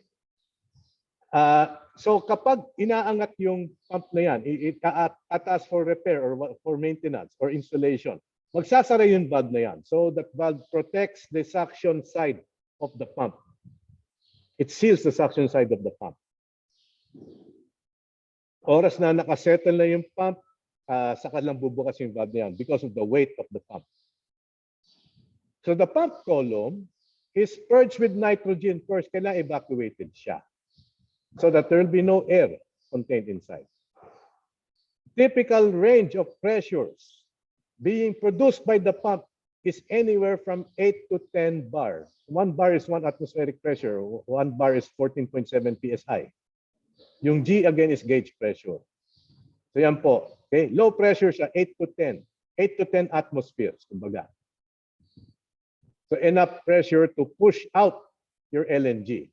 So itong isang halimbawa ng submersible pump na ginagamit sa LNG.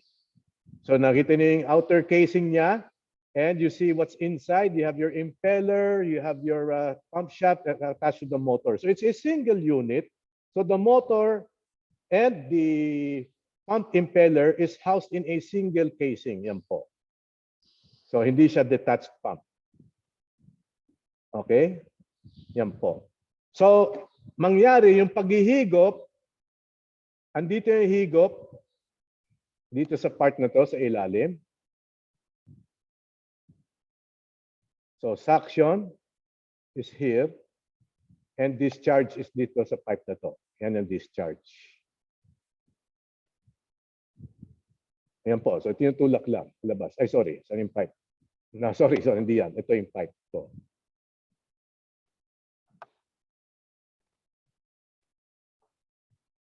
Okay. Basta ito yung discharge end. Sorry. Shaft pala to. Binunawin ko. Akala ko pipe. Okay.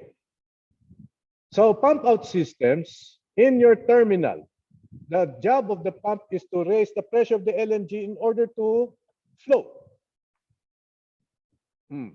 Now the pump system must satisfy what we call the terminal battery limit. Okay, yung terminal pressure na kailangan. Yan yung battery limit. Okay, pump out may be done in 1 or 2 stages. Yung first stage, yun nga, yung low pressure pump natin. Low pressure LNG pump natin sa loob ng tank. That's the first stage. The second stage is the high pressure pump. So, kailan pipili na 1 or 2 stages? Okay, normally, pag magsi-single stage kayo, that means to say you're just pumping out LNG directly to the end user na hindi nyo kailangan i-regasify, na i-revaporize o i-vaporize. So, let's say, magpa-pump kayo to an LNG carrier, yung mga carrier trucks, or to other LNG tanks. Hindi na kailangan idaan sa high pressure pumping yon. So, yung high pressure pumping kasi, ginagamit yan pag magse-send out na ng vapor. Prior to sending out vapor. Okay. By the way, sa high pressure pump, it's still liquid ang pinapump niya. It's pumping towards the vaporizer. Okay?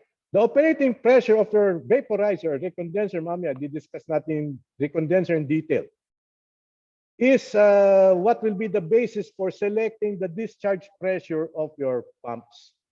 Yung discharge pressure, okay, pressure at discharge. Kasi kailangan mag-match yung discharge pressure with the inlet pressure of the next stage of whatever next equipment there is.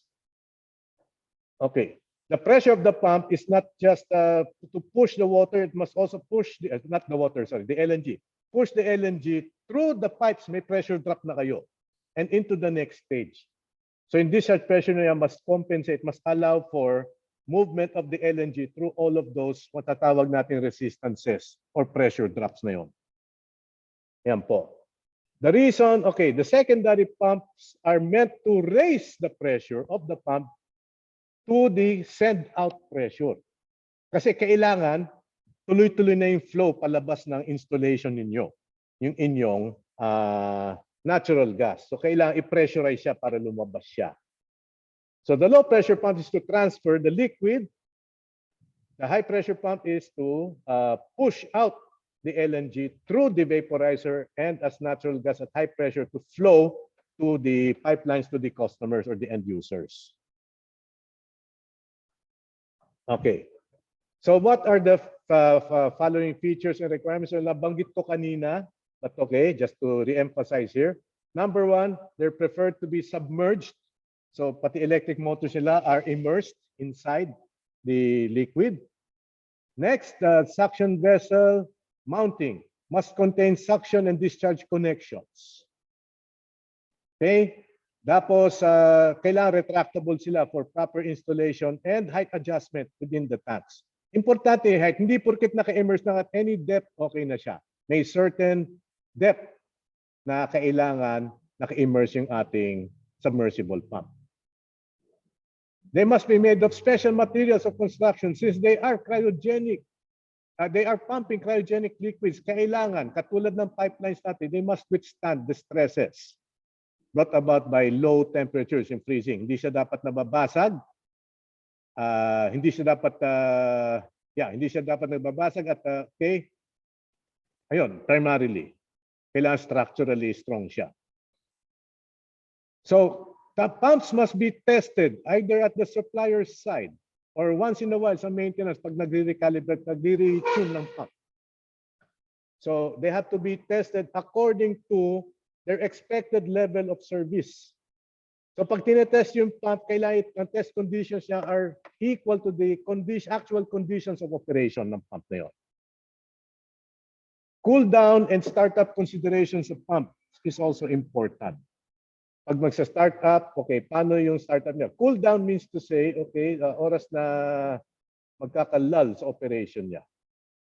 Also consider handling consideration, size, and weights. These are the factors that will affect selection and design of the pump. Okay, I keep talking. Okay, so i-detalya pa itong mga ibang features na to, but let me just go through them. Okay, bibilisan ko na lang. Okay, so we take note of the fact that the motor, kasi umiikot yan, the motor tends to heat up, of course, that's expected. So kailangan nakukul yung motor. And what provides a coolant for the motor is the LNG itself. So kailangan ina-allow na tinatawag na slipstream in order for the motor to be cool. So hindi iinit yung pump. Kasi pag iinit yung motor, yung init niya pupunta doon sa LNG mismo. Okay, so tawag dito, another consideration dito is that the immersion of your motor, that's why kailangan magandang submersible pumps, is in an oxygen-free environment. So wala tayong danger of any fire or explosion. Okay, with regard to the suction vessel mounting, so the pump must be contained in a suction vessel built according to pressure vessel code. So, ang tawag dyan sa pressure casing, kumbaga yung takip mismo ng pump. Kaya tinatawag na canned or pot-mounted pumps yan. Yan po. So, yung bahay mismo ng pump, yung casing, is called the suction vessel mounting. Okay. So ito po. So again, itong mga specs na to dapat ma-present ka yan. Pagka mag-present ng equipment for permits later on. These data are important. Even the drawing of the pump, the specs of the pump must show that these features are present. Okay? The vessel also contains your inlet and outlet nozzles, all the support brackets and instrumentation and all the other fixtures, including for electrical connections. So yan po. Ito yung itsura ng, tawag dito, X-ray view ng isang submersible pump. Okay.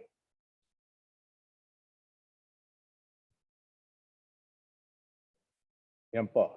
Next, the pump must be retractable in tank. So, kailangan na re-reposition yung pump as needed. The pump, aside from pumping, is also used for mixing. Ngayon, ang isang importante with regard, ang kailangan bantayan sa submersible pump is the depth kung saan siya naka-install, saan siya nakapwesto.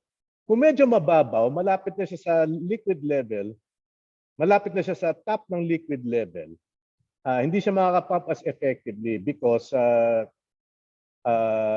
kailangan as an aid to the pump, the deeper it is, the more weight of liquid you have above it, and that weight actually helps push the LNG into the pump. So may setting siya. May pump niya tawag na pump setting. So it's a certain distance na tatakbo siya effectively. Okay. So yan po. So kailangan, and also pagka i-maintain yung pump, kasi kailangan i-repair, dapat nalalabas pa na there must be provision to be able to take out the pump. Nga pala, question. How many pumps do you think would be advisable inside a tank? Ilan pump kaya pwede ilagay sa tank? Ano i-recommend yung number of pumps inside the tank? Anyone? So again, the pump must be removable. Okay? So pag tinanggal yung pump, hindi aandar yung tank. So kailangan may isa pang pump para tuloy pa rin ang ligaya, tuloy pa rin ang business, ang pag-supply. So as much as possible, it would be better to have a tandem rather than just a single pump. Kasi oras na mag-breakdown yung pump na yan, hindi na-aandar yung system ninyo. Okay? So the pump must be made of special materials such that it will be lightweight, it will be easy to fabricate, etc. It will be easy to form. So the pump assembly is fabricated out of aluminum alloys. Yan po. Hindi stainless steel. Hindi pwede stainless steel kasi mabigat ang stainless steel. At matigas. Mahirap i-machine yan. So aluminum ang ginagamit. Yung mismong suction vessel, yung container, yan ang stainless steel. Kasi hindi naman siya gumagalaw. Hindi naman pinagagalaw ang motor yan. Okay. So the pumps, as was mentioned a while ago, must be tested to ensure that they will operate under the required operating conditions.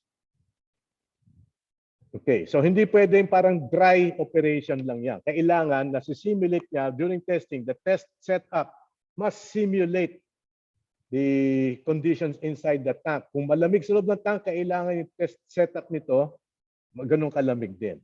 And also pumping the same fluid. Because kailangan importante, apples to apples kumbaga. So if it's meant for LNG, kailangan sa test site niya, LNG din binobomba niya. Okay? So it's important that the supplier of the pumps must have such a test facility and sila mismo papakita that they have that and masa-certify talaga na ganyan yung test condition niya. Even ordinary pumps, lahat ng klaseng pump may mga ganun kasama sa specs. May ratings yan. So cool down and start up. So kailangan yung cool down sa pump, so prepare siya for operation. So kailangan cool down siya. So dapat yung cool down niya must follow the proper procedures. Okay? So dapat, okay, and yung reason bakit kailangan ng pump cool down, hindi basta-basta i-immerse yan. So kailangan cold enough siya para pagka pinasok na sa tank ninyo, okay, it is almost equal to the temperature of the LNG. That way, hindi magkakaroon ng sudden drop in temperature and magkakaroon ng stresses. Because kahit ba resistant sa cold, yung mga material nila, even a rapid temperature increase can still create stresses on other parts of the machine. We take note also na kailangan pagpapaandarin yung pump, hindi siya dry. Ibig sabihin, may laman na, may liquid na. Operating the pump in a dry state. Yung minsan, mahilig sa ganun, testing, papatakboy na hindi pa naka-immerse. It can damage the bearings because ang lubrication ng bearings is the LNG itself. So kapag nagda-dry run, nagda-dry testing ng pump, hindi pwede, okay, it's unadvisable because pwedeng masira yung bearings na yan. Katakot-takot na sakit ng ulo kung magpapalit ng bearing ng pump. It's not that simple. Okay. So by the way, also, pag nagpa-purge, pag may purging tapos may pump sa loob, okay. The purging can actually cause the pump to turn. Parang hangin, nagiging turbina yung pump. Turbining tawag dyan. So kailangan maiwas, okay? Kailangan pag nagpa-purge ng tank na may pump na sa loob, this has to be done with caution as much possible ma-divert yung malakas na stream ng nitrogen away from the pump impeller to not cause unnecessary turbina, kumbaga. Next, of course, is pump capacity. So, yung size ng pump. Rule of thumb, the size of the pump is proportional to the capacity. The higher the capacity, yung pump out niya, yung flow rate niya, the larger the flow rate, the larger will be the size of the pump. Yun po. Tapos yung nga, binanggit ko kanina, would be advisable to have two pumps mounted in tandem. They can be operated alternately. Okay? They can be operated alternately. Yes, may dalawang tubo na lalabas in yung tank. But the reason for that, okay, again, to have tandem pumps is so that kapag may maintenance ng isa, tumatakbo pa rin yung system ninyo.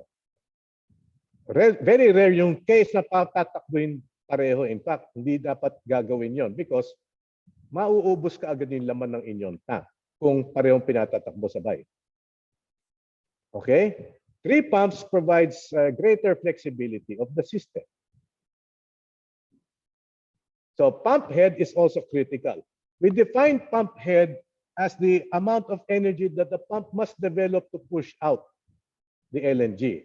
Ano yung kailangan resistances ng pump head na yan? Isa yung elevation. Remember that the pump is immersed. It will pump the liquid up to the top of the tank. So that's the elevation head. Then it will pump the LNG. Okay, kasama sa pumping is the travel of the LNG through the pipe to the next stage. So that's another head. Tinatawag na friction head kasi it has to overcome the friction of the pipes. Tapos yung pressure head, if it is to pump into a pressurized vessel, that's another head na kailangan ma-consider. So the pump must be able to supply the LNG at that head. Mahirap pagka overrated ang pump kung masyadong mataas ang capacity ng pump tapos mababa lang yung head na kailangan niya i-contract because if you have an overrated pump, pag hindi matched, there can be problems like turbulence, like splashing, like a pressure buildup. Pag masyadong mataas ang capacity o ng head, ng design head ng pump. Parang sapatos yan. Pag masakit ang sapatos, uncomfortable. Pag maluwag ang sapatos, is also uncomfortable. So the pump must match the required head. So kailangan yung design ng pump, papakita nyo, okay, yung operating, yung system curve na tinatawag sa piping system niyo must match the pump. The pump must match the system curve. Okay, ano yung sabihin ng system curve? Okay, bigyan halimbawa dito sa illustration na to. Okay. So, for proper operating conditions, the send-out pump, first of all, will build up the pressure of your LNG from 8 to 10, up to 8 to 10 bar pressure. The pump must operate at close to the design flow for maximum pump efficiency. Ito ang itsura ng pump curve, no? So we have what is called the head discharge curve. Itong color blue, ano napapansin nyo? Pababa siya. Ibig sabihin, the higher the head, the lower the discharge. So pag mas mababa head, mas mataas ang discharge. Ibig sabihin, yung head is the resistance. So pag mas mataas ang resistance, mas nahihirapan yung bomba magbomba ng liquid. Okay. The efficiency, nakita natin dito, tumataas siya with pump flow. So the higher the pump flow, the higher the efficiency. We would want that the pump matches the system at highest efficiency, or what we call BEP, best efficiency point. So kapag, let's say, may system curve kayo, ano itsura na system curve? Itsura na system curve is actually opposite. Tawag dito ay system curve. Opposite yung mirror image siya, para kumbaga, ng ating blue curve na yan. So yan yung system curve. So that provides all the resistances or the resisting head. Now, if let's say, ito yung operating point ng system, yan yung system operating point na yan. It would be best to select a pump na mag-intersect yung head curve niya, yung capacity curve niya, performance curve niya, with the system curve at the best efficiency point. Ayan po, ibig sabihin yan. If, let's say, ito yung system curve, ganito. So, note that the pump will meet the capacity of the system dito, pero malayo siya from the best efficiency. So, anong mangyayari pagka malayo siya sa best efficiency niya? Well, the pump will consume more electricity in order to operate. Okay? So, yan po ang mga important. Kaya sinasabi ko yung sapatos, pag bibili kayo ng sapatos, kailangan tama yung size. Ganon din sa bomba. Kailangan tama yung size ng bomba para it will operate at its best efficiency. All right. Another thing to consider in operating a pump. When operating a pump at downturn, ibig sabihin, konti na lang yung liquid na sa loob. So the pump will have a harder time trying to pump out the liquid. So it will lower the efficiency of the pump kasi bumaba na yung discharge ninyo. Pangalawa, it can raise the temperature of the discharge LNG because you're requiring more work. Pag you have more work, the motor will have to turn faster, will have to produce more work, and that can actually cause higher temperature. Okay? So, kailangan, gusto natin maiwasan yung higher temperature, ayaw natin magkaroon ng boil over. Plus also, kapag nasasakal yung pump kasi mas konting na-discharge niya, oras na umabot dun sa next stage, sa high pressure send-out pump lalo na, hindi na purely liquid ang natatanggap ng send-out pump, may halong vapor na yan. A pump trying to pump out vapor and liquid, a mixture of vapor and liquid, will, tinatawag na cavitate, magkakaroon ng bula-bula yan. Tawag dyan cavitation. Sino taga-Cavite dito sa inyo? Hindi, this is not about being in Cavite. Cavitation is the result of nagkakaroon ng bubbles sa madaling salita. Not air bubbles, but bubbles of low pressure that touch the impeller ng pump. May bula kayo, tapos biglang puputok because magra-rush yung high density fluid nyo towards that. At pag nagra-rush yan, parang pinupukpok niya yung inyong impeller. At sa constant pagpukpok at small areas, magkakaroon ng mga butas-butas. Yan yung mga cavities. Kaya tinatawag na cavitation. So sa madaling salita, hindi dapat nagkakaroon ng, nagbobomba kayo ng both liquid and vapor sabay. It must be purely liquid. Okay, other pump matters, other LNG pump matters. During startup, the minimum flow valve will be open to the tank. Okay? And it's expected that the pump, kasi hindi pa siya totally immersed. During startup, mag-warm up pa lang siya. So kahit immersed siya, may konting init niya kasi magsa-startup pa lang, bumibuelo siya. So there will be some heat that will be generated, and that could lead to the production of boil of gas. So it's understood that pumping is a source of boil of gas. In addition, okay, ito po, the low pressure pumps, aside from supplying flow to the vaporizer and feeding the high pressure pump, is also used to circulate yung ating LNG para dun sa unloading lines. Remember kanina yung LNG recirculation. That involves use of the low pressure pump. Also, the pump can be used as a mixer. Ayan po, no? Okay. On the other end is the second stage is what we call the high pressure LNG send-out pump. So hindi nyo dapat ibababad yung HP pump dun sa tank. Ha? This is placed at the downstream from the low pressure pump before the BOG recondenser. Okay. It builds up the pressure to 80 to 120 bar. So very pressurized na yung inyong LNG. So mas mataas ang pressure, mas kaya na mag-flow through longer distances. So send out siya. So there are also submersible pumps. So it has to have the same behavior as your low pressure pump. Although it might be smaller. Smaller siya. Kasi hindi malalaking volumes ang dapat tinutulak niya. So the pump is very compact and is equipped with an inlet inducer in order to reduce what we call the net positive suction head. NPSH is one of the specifications in any pumps. That is the pressure at which kaya pang humigop yung bomba ninyo. Higher than that, hindi nila kaya humigop. So that's the net positive suction head.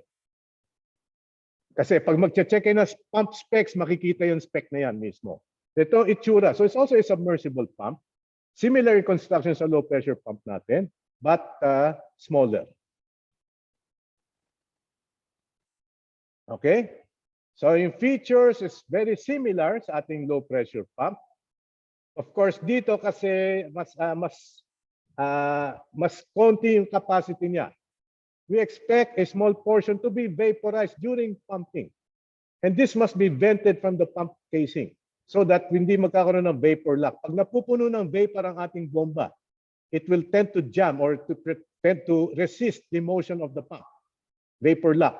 Kasi it's pushing out the liquid. Hindi na makakabomba yung ating pump. Okay, so that is what we call vapor lock. So this vapor has to be vented to the recondenser, the BOG recondenser. Alright? So, tapos na yung other consideration, yung paglabas sa LNG na, okay, sorry, the exit state of the LNG from the recondenser must match the inlet state of the HP pump. So the HP pump is placed downstream of the recondenser. As well as, of course, take in feed also directly from the low pressure pump. Okay, yan po. Na isang dapat isang di maiwasan na condition or situation is BOG or boil of gas. So boil of gas is the result of vaporization of our LNG, which is unavoidable. You can only be minimized, still produced.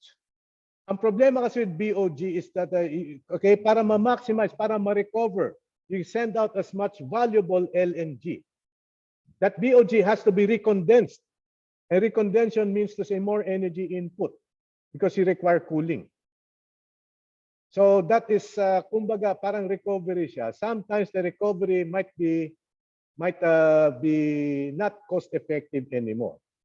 Hindi naman pwede itapon yung BOG pa basta-basta. So boil of gas is essentially your gasified LNG at atmospheric pressure. Yan po. It is still useful. But it should not be vented except for emergencies. So kailangan napapakinabangan din yung BOG na yan. Okay. So what are the causes? The primary causes, the main factors that lead to the production of BOG is at unloading. Okay. LNG heated by the ship's pumps. Ambient heat transferred into the LNG. Even kung may insulation pipes natin, insulation is not 100% effective. And also rollover in LNG tanks. With regard to unloading, okay, these are the different factors that kailangan bantayan. The ship's tanks may be operating at a higher pressure than the LNG storage tanks. Okay, so what is it about this pressure drop? Any pressure drop will cause your LNG to expand and produce more vapor. Next, the energy of pumping from the LNG from the ship, the energy na yun, nagdadrive ng motor, becomes heat. So, pwedeng mainitan, quote unquote, pwedeng tumaas ang temperature ng ating LNG. Also, you can have heat leak from the ambient surroundings, from the surroundings. Okay, kahit insulated ang unloading arm natin, let's say, there's still a possibility of heat leak. Heat leak from the ambient to the LNG via the floor, roof, and walls of your LNG storage tanks. Okay. Also, ambient conditions from within, from inside the ship mismo. Also, the quantity of vapor returned to the ship. That's also a factor for BOG production. A drop in barometric pressure, kaya importante na maintain yung pressure because a low pressure can also result in the buildup of gases. And physical displacement of the gases from the tanks by the LNG pumped into those tanks. Okay. Pag-holding mode, that is to say between shipments, BOG can be caused by heat leak from the surroundings, as well as a drop in barometric pressure, atmospheric pressure. Okay. Just to give an idea about the BOG, the impact of BOG. Ito, no? So mataas ang BOG more during the unloading stage as opposed to the holding mode. So 32,000 kilograms per hour possible production of BOG. This is from a report, just to show you a typical case study. So the unloading rate is 12,000 cubic meters per hour. Ang volume ng tank natin, ng storage tank natin is 200,000 cubic meters. Okay? Now, during that unloading, for this particular case here, 32,000 kilograms per hour. So, kung multiply natin ito sa density ng ating vaporized LNG, mataas ang volume na yan. Okay, so what are the impacts of BOG? Number one, you will require compressors to recover that so that it will become useful. It can cause overpressure in tanks if this is uncontrolled. Kailangan i-maintain yung amount of BOG inside. Thirdly, any vapor entering your tanks will produce cavitation, as I mentioned a while ago. Hindi dapat nagbobomba ng liquid plus vapor. So how is BOG disposed? I will just rush through this kasi medyo malapit tayo mag-times up, no? So, one is by returning to the ship during unloading, use as of the vaporized gas as fuel, recondense and incorporate into your send-out LNG, compress it to the send-out pressure. If you're supplying vaporized natural gas, so add nyo sa natural gas yan, and flaring. Note that this list is in by order of priority. So pinaka-priority gagawin sa BOG is to return it to the ship. Yan po. Flaring is an emergency, is for emergencies only. So ito po. So some details with regard to BOG return to the ship. Okay, pagbabalik yan, you cannot expect natural flow unless mataas ang pressure of source ng pressure, ang pressure ng source ng BOG. More often than not, kakailangan ninyo na ibuga pabalik yung inyong boil of gas dun sa ship.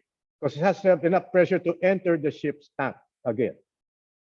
Now, prior to entering, it has to be cooled. So may desuperheater kayo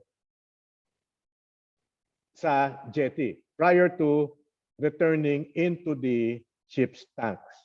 The reason for cooling is so that pag pumasok sa tank, kasi mababa ang temperature sa tank, hindi na siya further evaporate. It will not upset the condition inside the tank. Okay. So, yun, no? So about BOG. Na, minsan kailangan i-treat yung BOG because may halong oils yan or other liquids, dadaan mo na yan sa knockout drum, KO drum. So that way you'll have a purer natural gas or vaporized gas that is being transported to the ship. So ito po, we're talking about this. Kung yung BOG galing sa tangke, tapos ibabalik, tank, tapos ibabalik sa ating kwan, sa ating ship, kailangan linisin muna siya dito sa tinatawag na KO drum na to.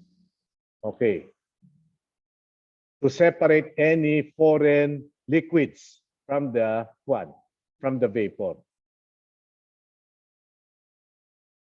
Okay, so ito itsura ng knockout drum. Tutulad yan. Knockout drums actually ginagamit nga para sa flaring. The reason why you want to remove foreign substances from the LNG, kapag kasi sinunog niya sa flare, magiging mausok yan masyado. Okay? And that will be a pollution concern. Magagalit si si Environmental Management Board niyan. Okay. So yan po ang purpose ng knockout. So this is the itsura ng isang vapor return compressor. I think I showed this a while ago. So katulad niya yun dun sa kanina. Okay.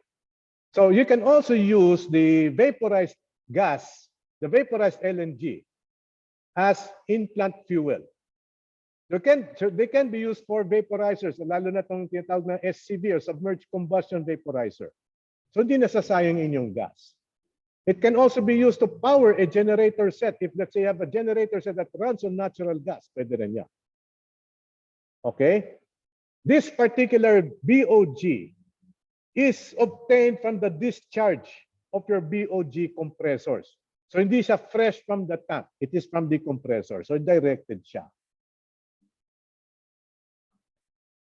Another, of course, is to recover the vaporized gas and convert it back or recondense it back into LNG so that you'll have more useful product. Mas mababa ang losses ninyo. But in order to recondense, you of course must have a recondenser or a recondensing unit. So that means to say it has to be cooled. Nag-bell na? Is that the bell? Sorry. Yes, sir. Nako, hindi pa ako tapos. Ano yan? Sige lang, go, sir. Okay, sige. Thank you. Yan ang itsura ng the superheater, itong sa kaliwa, at yung recondenser sa kanan. So they are actually massive structures.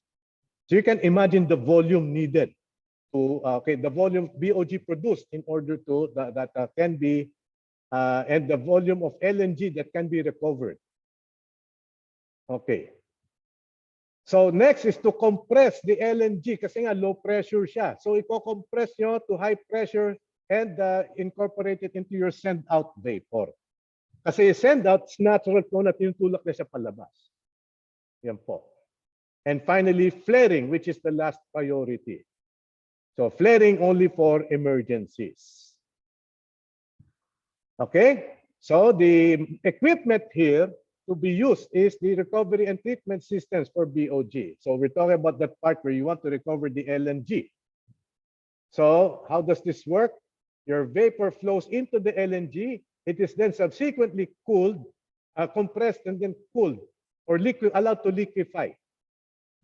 At pag na-liquefy yan, itutulak ngayon ng ating high pressure pump towards the vapor. Ba't hindi na lang diretsong ba't nila diretsong tawag dito, i-pump out?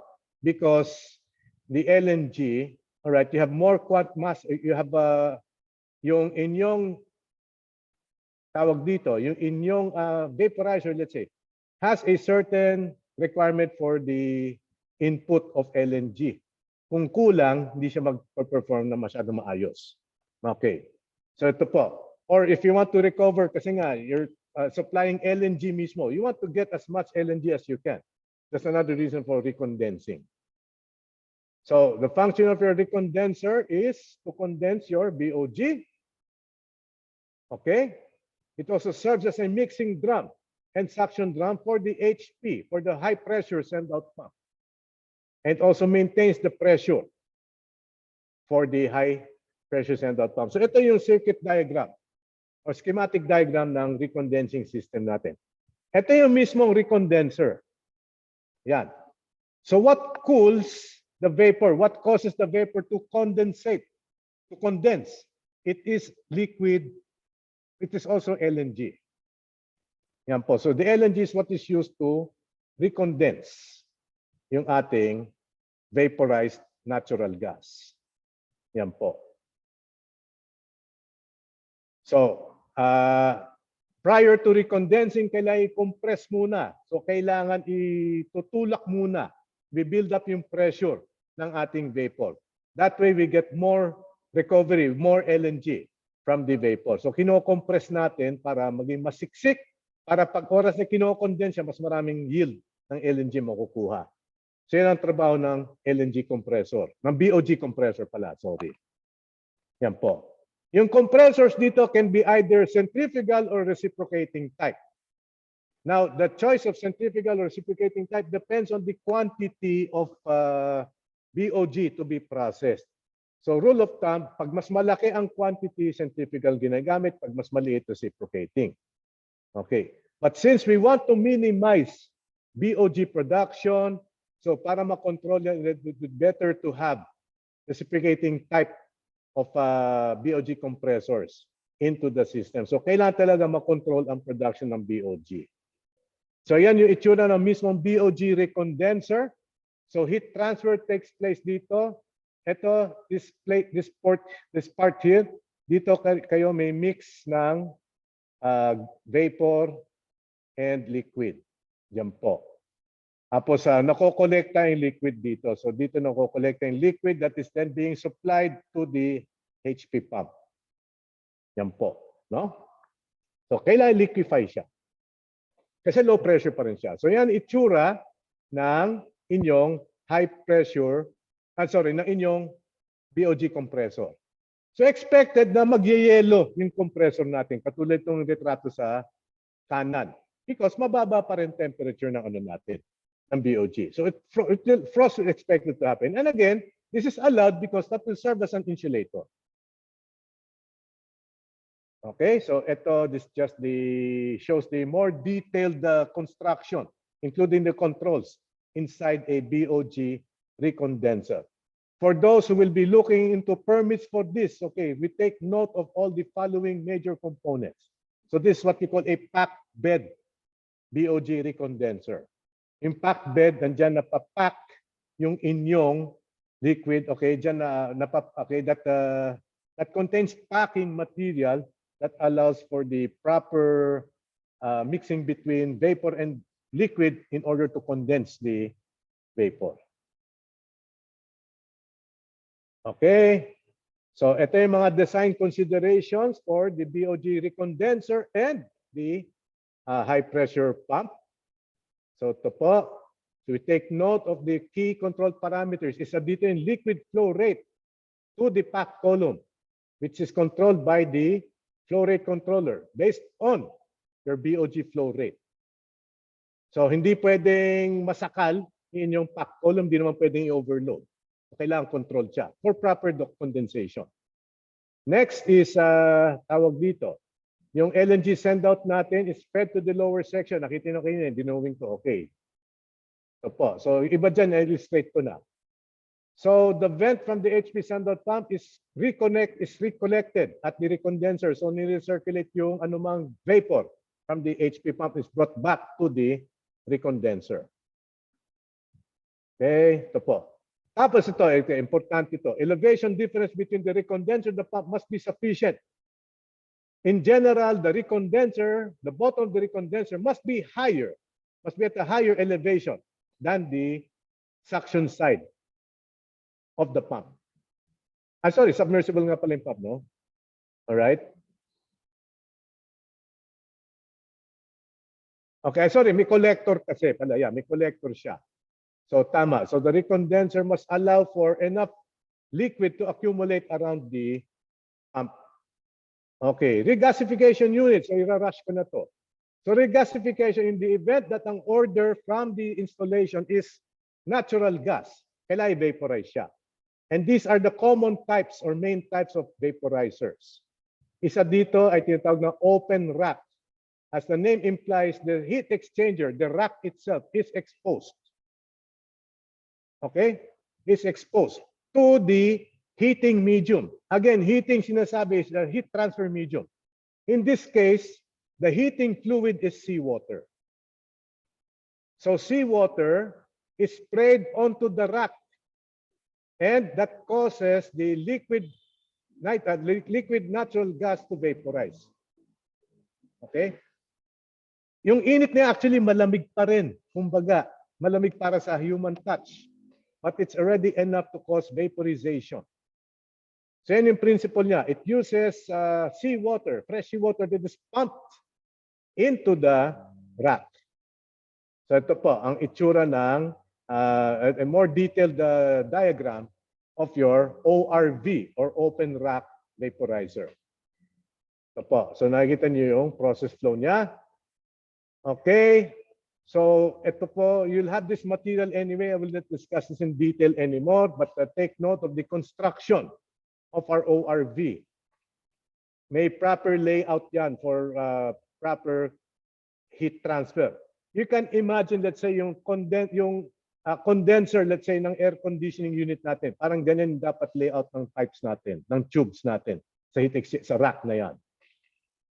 Okay. So, isang feature ng ORV, it uses seawater. So, itong mga sa installation ng tabing dagat, yan ang kanilang source of heat. Halos walang moving parts siya. The only moving parts we can see are the pumps for the seawater. But yung mismong ORV, wala siyang ibang moving parts. Next is the SCV. The SCV or the submerged combustion vaporizer. You have your heat exchanger na immersed siya in a liquid na iniinit. Iniinit yung liquid na yan. The source of heat can be your LNG, your vaporized LNG, na nanggagaling sa boil of gas. Yan po. So, it will consume some of the boil of gas. Importante, kailangan rin ma-consume yung boil of gas na yan in order to prevent pressure buildup. Okay? So, this is used only when there are no other available sources of heat, like seawater or whatever. Okay? Plus, we have a more compact system kasi pwede siya design na maliit lang footprint niya. So, it will occupy less area. Ito po ang schematic ng ating submerged combustion vaporizer. So ang submerged dito ay yung heat exchange pipes natin, which is submerged in your liquid medium na iniinit. The liquid medium here could be water.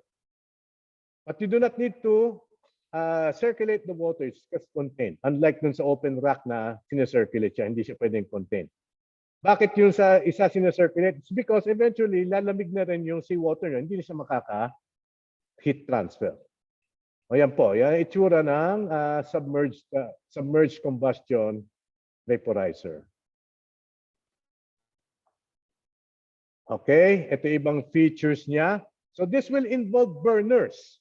So kailangan may safety system kayo such that the burners will not explode, of course. Also have things like air blower. Kailangan na may air supply yung burners niyo because hindi siya magko-combust kung kulang hangin. So we have a lot of machinery involved in this SCV. Another, aside from explosion, another hazard would be bathwater acidity. Kasi the acidity can eat up the piping. Okay, can corrode the piping and it produce leak. Also, the production of nitrogen oxides, although this can be avoided by having what we call low NOx burners, as well as catalytic system.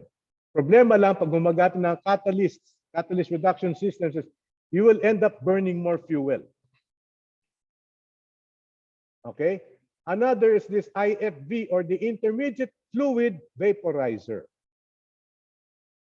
Okay, so the IFV uses an intermediate fluid, so it's a fluid different from, well, it's immersion pa rin siya. May immersion pa rin dito. But the intermediate fluid is the one that transfers heat. So hindi siya hinihit directly. So ito pa yung proseso niya. Okay, so this kind of system is used kung saan pwedeng maging practical gumamit nito. All right. So the intermediate fluid here is propane. Okay. So the reason for propane is because tawag dito, it can vaporize. It can vaporize LNG and still be stable enough. The system will be stable. What hits the propane is the seawater itself. So isa dyan, the propane will not, the seawater will not corrode yung mismo heat exchange tubes. It is the propane that is in contact with the heat exchange tube. So the propane will not corrode the pipes. Yan po. Of course, mahal yan because you need a secondary fluid. You need a supply of that. So examples of intermediate fluids aside from propane, you have ethylene glycol or propylene glycol or low temperature seawater. Okay, so yan pong itsura, itong itsura ng setup ng IFV when using propane as your intermediate fluid.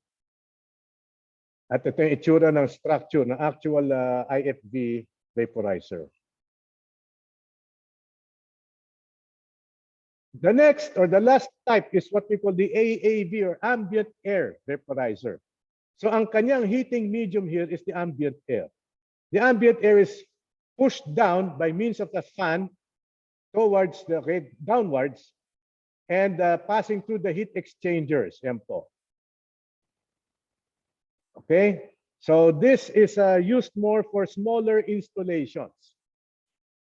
Not for, preferred for smaller installations. Because you can have smaller setups and smaller fans. Pag malalaki installation, super malaki magiging AAV ninyo. So ito, sa madaling salita, hangin lang ang ginagamit niya as the heating source. Okay? Now we have to take note though that the air is being exposed to low temperature LNG dun sa heat exchanger niya. So pwede siya mag-fog o pwede mag-form ng frost around the heat exchanger. Kailangan matanggal yung frost na yan. Okay, so mas ginagamit ng AAV dun sa mga maiinit na countries. So the vents and flares, although they are part of the system, they are meant as a last resort nga. The vents and flares are to release any gases that are trapped and can cause pressure buildup. As much as possible, hindi dapat ginagamit to, but they're there for emergencies or for purging, paglilinis. So we look at the flare as a special type of vent. Yung flare, ang ginagawa niya, sinusunog niya yung BOG. Bakit niya sinusunog? Kasi hindi pwedeng i-release yung BOG directly into the air because that's a pollutant. So kailangan sunugin siya. Ito pa, itsura ng isang flare sa LNG plant. Yan po. Now, it can be placed downstream at the LNG plant, even outside the installation. Okay, so yan yung objectives ng ating flare. So it is to provide safety by controlling the pressures inside the circuit. Okay, also to minimize atmospheric discharge by burning the fuel. Okay, also to control BOG content. All right. So ito yung components ng typical flare system, the piping, the knockout drums as I described earlier, and the flare itself with igniters. All right. I don't know if authorization is required sa ating mga local installations. Kasi normally, ginagamit ng authorization. Well, authorization, sa madaling salita, nag-a-add ng odor. Bakit? Walang amoy mismo natural gas. So the odor is your provides a quick signal kung may leak kasi naaamoy nyo. So parang sa LPG natin sa bahay. So odorants are to be introduced to the gas via odorant injection. Kasi from the vaporizer, nagpo-flow out na yung gas natin. So habang nagpo-flow out siya, ini-injectan siya ng odorant. So this is an example of a odorant injector. So the odorant inside the tank, we have a nozzle that feeds it penetrates into the line, the send out line of your gas. At yun, ina-add niya pinatutulo niya, spray niya yung odorant na yan. Okay, so ito nga yung mga support facilities natin. Sinamarize ko na lang. Jetty and platform repair, control buildings, safety systems, and firefighting and protection. Those will be covered by our other experts, no? I just want to show you ano yung mga outside yung ating equipment. Kasi sinabi, facilities din natin. So ito yung mga other facilities na kailangan. Yung mismong setup nila is not unique. Okay, a special type of LNG handler is yung LNG transport truck natin. We can just imagine the LNG truck to be like a portable tank. So ang kanyang construction, if it will contain LNG, must also withstand cryogenic conditions. Since nagtatakbo siya over land, so it's subject to vibration and exposure to other elements, kailangan may standard siya. Isang standard na sinusundan na pwedeng gamitin is the US standard, itong federal regulations. So may mga design siya. Kailangan kasi the tank itself must be cushioned, must be safe from vibrations. The tank must also be sturdy, na hindi siya basta-basta masisira. Kaya po, ito itsura ng isang LNG transport. Ito po. Notice also the way the tank is constructed. Itsura niya parang LPG tanker, no?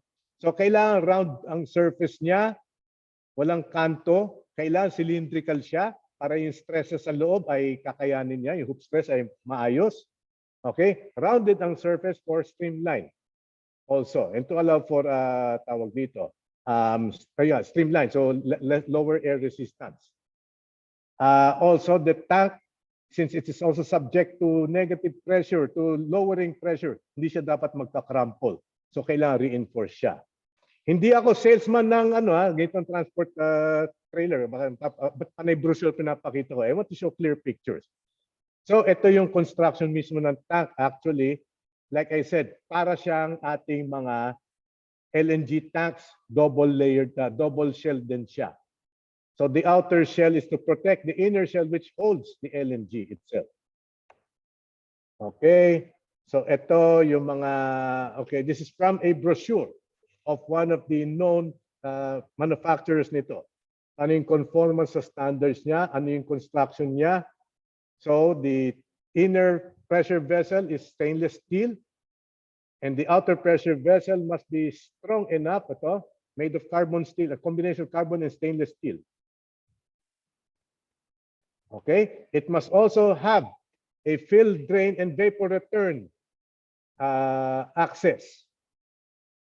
More often than not, walang pump yan. The pumping is on site at the receiving end. So, hihigupin siya palabas. Bihira meron mga pumping from the LNG trucks mismo. Okay. I just want to show here yung mga conformance to standards na mga manufacturers na to. So, to fill up our LNG trucks, they are filled directly from the holding tank or from the receiving tank. So yung mismong low pressure pump ang nag-supply dun sa station that fills up the ating mga LNG trucks. So ito yung mga references ko. And maraming salamat. Meron ba kayong tanong?